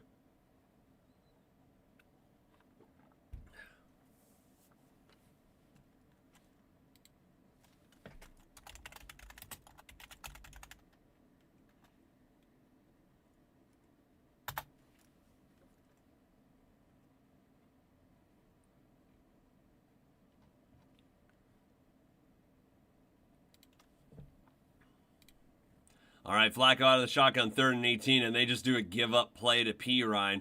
I mean, honestly, it's smart. Either the Steelers have to take one of their timeouts or they're going to run another 40 seconds off the clock.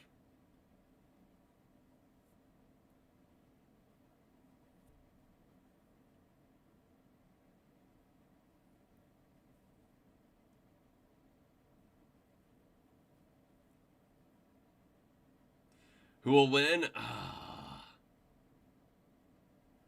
I don't know. I'm kind of feeling the Steelers right now. I think there's enough time. Yeah, I'm feeling the Steelers right now. That was a very lackluster possession by the Bengals. The Steelers have all 3 timeouts here. Yeah, so here's the punt. It's fielded at the 25, and there's some room to work with. He gets it to about the 42. So good starting field position for the Steelers, but they do need a touchdown. A field goal does them no good unless for some reason they get down there really quick, kick a field goal, and then want to use their 3 timeouts. Oh, possession football needs to move. Ah, dun dun.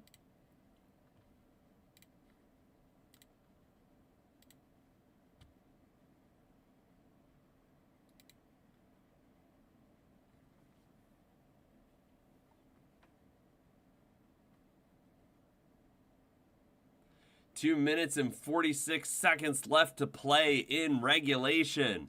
The Steelers trail by 6. Aaron Rodgers has led many fourth quarter comebacks in his career. He's got a 2-minute drill up and coming. I guess 2-minute drill and change. But can the Steelers pull it off? I think they can. Rodgers in the shotgun. Gets fleshed out to his right. Throws. Oh! Darnell Washington looks like he might have had it, but might have gotten tipped away.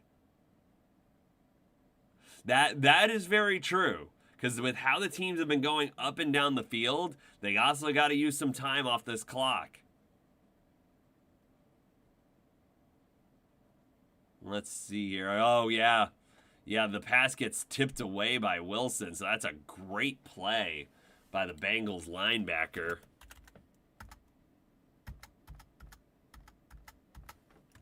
Who was that? Logan Wilson. All right, we've got Rodgers out of the shotgun, throws. It's complete. Oh, hang on here. Looks like there's a holding flag on the play. So they completed it to Roman Wilson, or... yeah. Broderick Jones gets called for holding there.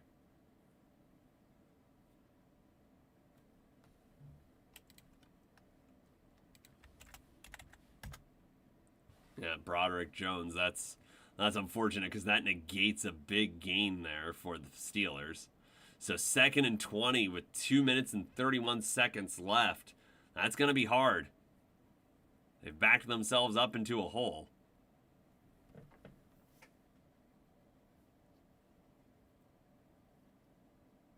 All right, Rodgers out of the shotgun. Had Gainwell in back with him. Rodgers throws long. Oh, he's got his man! He's got his man in Freiermuth running towards the end zone. And he's got a touchdown! Oh my goodness! 2nd and 20, and we're thinking they might not be able to make things happen, and they get the touchdown on the next play. Wow! Pat Freiermuth, but we were just talking about can't give the Bengals too much time. I think this is way too much time for the Bengals. But this will be interesting. Can Chris Boswell get the extra point, which will give the Steelers the lead? It's a very important extra point because it definitely puts a lot more pressure. There it is. So the Steelers have the lead. They were down 20-10. And now they are up 31-30. We've got a good one coming down the stretch here. Pittsburgh 31, Cincinnati 30. Yeah, they left the Bengals a lot of time, and yeah, Evan McPherson, we saw him hit that 67-yard field goal earlier, and it got called back, or it got timeouted away. But I mean, you don't need to get that far in order to hit a 67-yarder. So who knows? Maybe this is the day we see one of those huge field goals.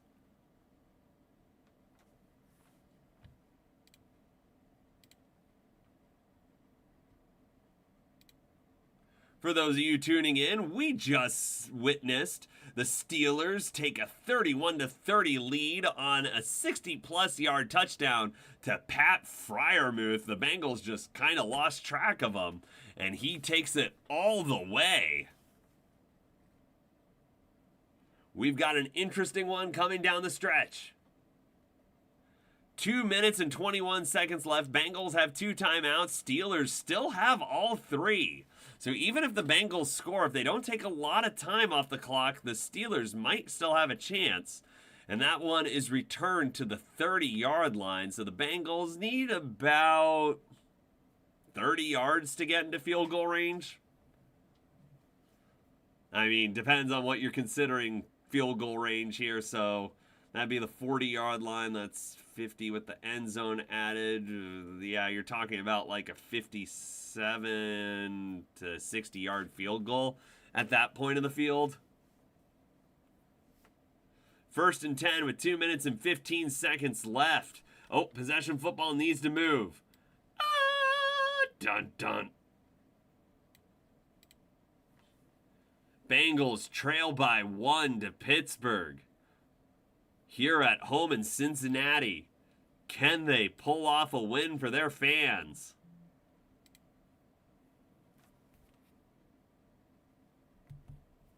Flacco out of the shotgun, takes the snap, throws. It's complete to Chase. Chase staying in bounds. I guess it doesn't really matter because the 2-minute warning's coming up. Guess they wanted to run those seconds off. And we've hit the 2-minute warning. Bengals start the drive with a 1st down.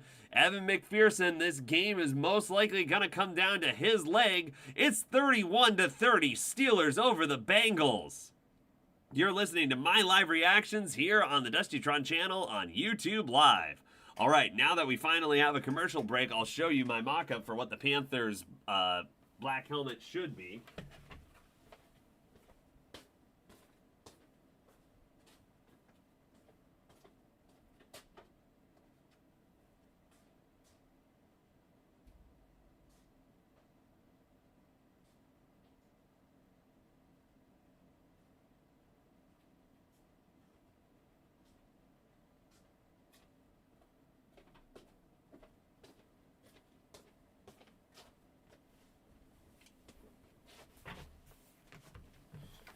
So here it is right here. It's very similar to what they have right now, but you'll see that the difference is that the Panthers logo is just their current logo. What you don't understand about what most people don't understand about the Panthers logo right now, it works incredibly well on black because you don't even need the outline of the decal. It literally can just be the blue pieces of the logo and it works. It just works really well on a black background. And I don't know why Carolina hasn't really noticed this, but this is what I would have as their primary. And then I can go get the other one.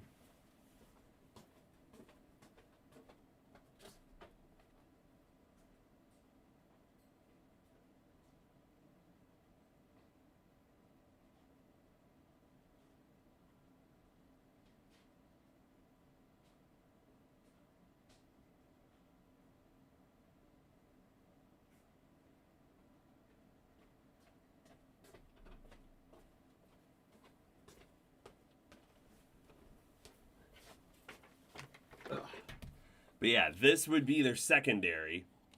This is the blue one.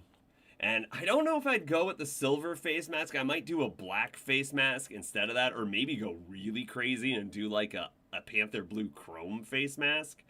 But I think that could look really cool with their blue uniforms. And then their throwback would be this one. So this is the silver helmet. They can still keep the silver helmet, but I think it would be really cool if they did their old 90s logo with the silver helmet. So that would be my choice for the 3 helmets that they can do, because there's a 3 shell rule now in the league.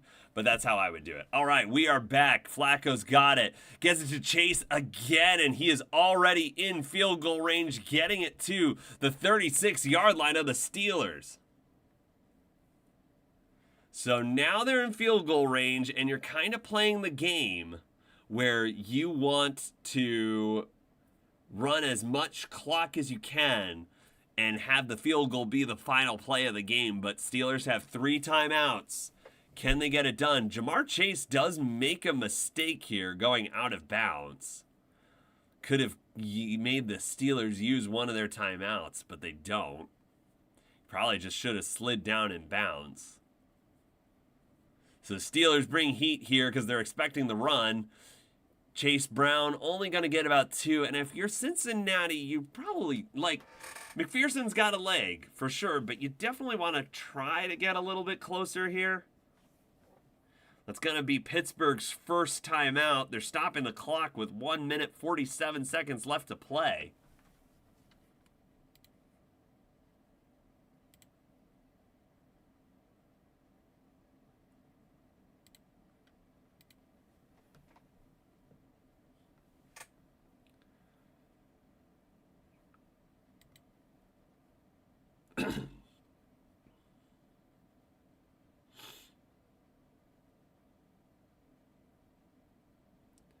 So yeah, the Bengals coming up with a second down here. Steelers, they gotta do whatever they can to stop the Bengals at this part of the field, because it'll be a long field goal attempt. It's probably the best they can hope for at this point. There is a flag down. Oh, and T. Higgins catches the ball and slides down at the 5. Does not go into the end zone. There is a flag, though. We'll have to see.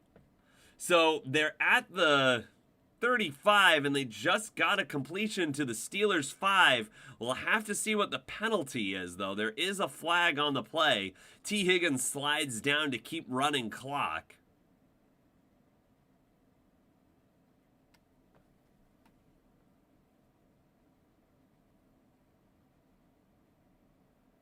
And it looks as if it's going to stand. Yeah, it does. 1st and goal for the Bengals at the 5-yard line. The Steelers have to take their second timeout.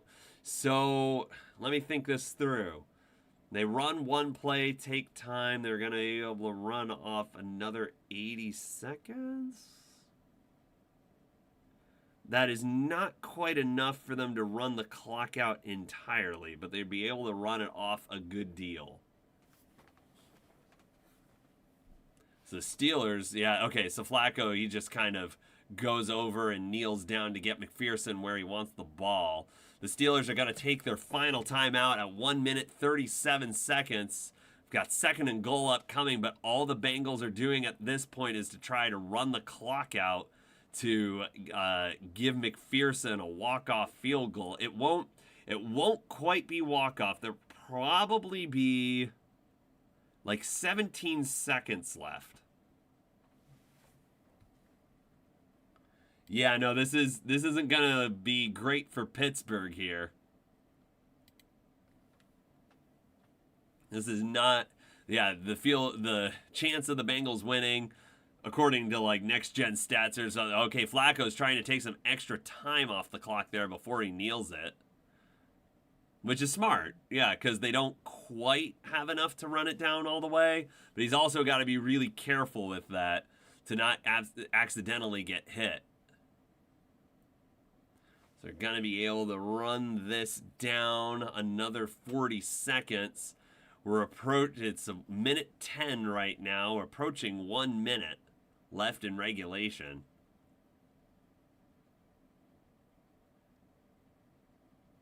If they can get this, so there's 57 seconds. They're going to call time to get it as low as they can get it. Or maybe even take the delay a game. No, it looks like they took the time out. So 53 seconds. If they can somehow run this play for 13 seconds and then not have it be an incomplete pass or something like that, then they could they could run the clock down as much as they want and have their field goal be the final play. But I don't know if they're quite going to get there. There'll probably be a couple seconds left over.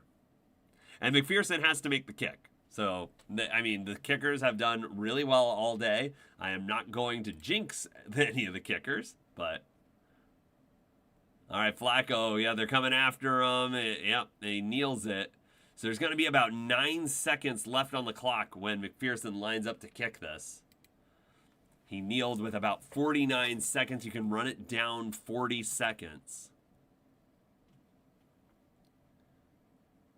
McPherson getting ready, trying to give the Cincinnati Bengals a win. For those of you listening in, we are about to see if Evan McPherson can kick the game-winning field goal, put the Bengals ahead.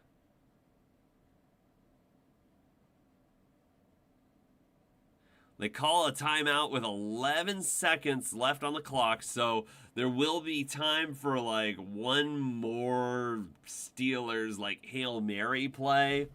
But and I mean, to be fair, you've got Aaron Rodgers, king of the Hail Mary, but 11 seconds left. Yeah, here we go.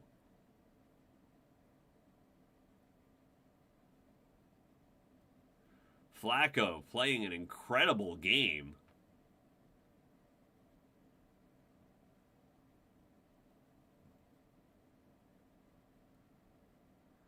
The Steelers cannot ice McPherson.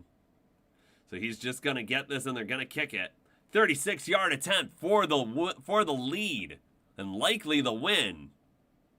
There's the snap. Good hold. McPherson, it's up. It's wobbly, but it gets through. It gets through. That was not a pretty kick, but it got through. Yeah, if that was a little bit further out, probably wouldn't have made that. And the Bengals take a 2-point lead with 7 seconds left on the clock.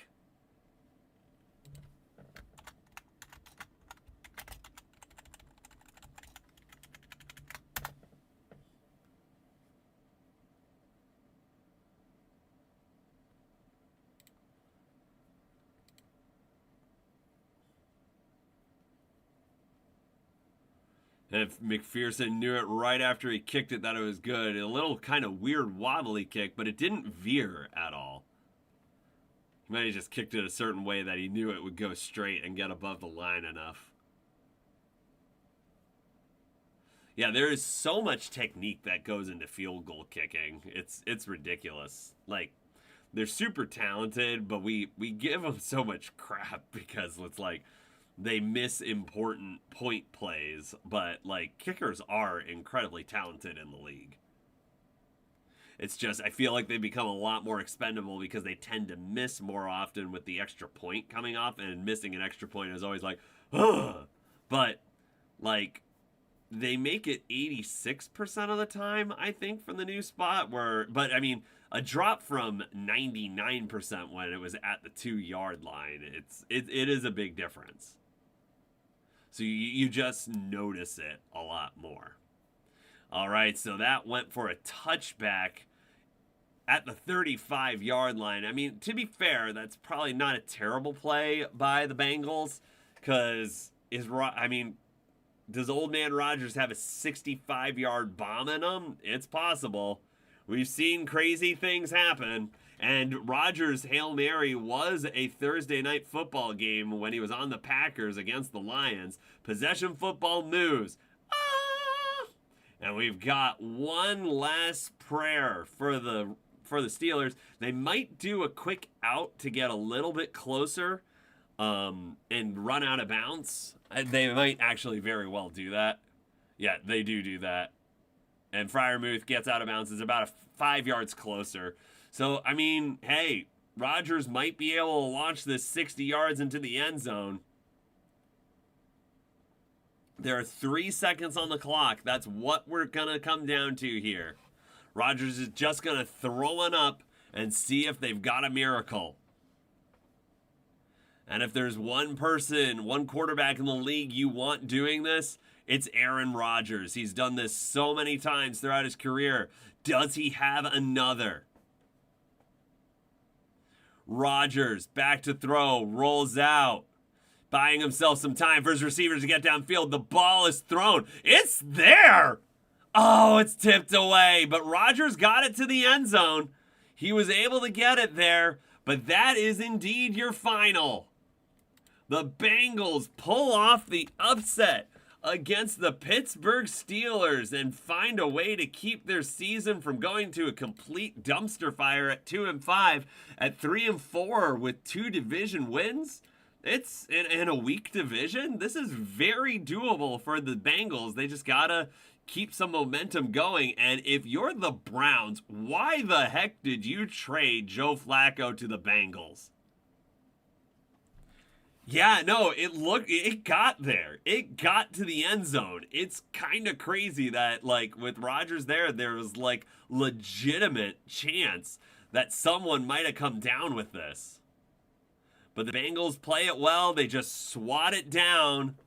They don't do what that, I forget it. I think his last name was Stevenson did on the Bears and tip it up so that the receiver behind can catch it. They just swat it down. They hold on for the victory, and what a game it was. 33-31. Bengals is the final. Thanks for everyone who spent some time watching this stream with me this evening. It was a fun time. Let's take a look. What is next week's matchup? Next week matchup is Vikings at Chargers. I will be here at 8:10 p.m. Eastern time to live reaction stream that game. Hope to see you all next week. Thanks for tuning in. This is the Dustytron channel, and I am signing out for tonight. Have a great night, Bill. Thanks for joining.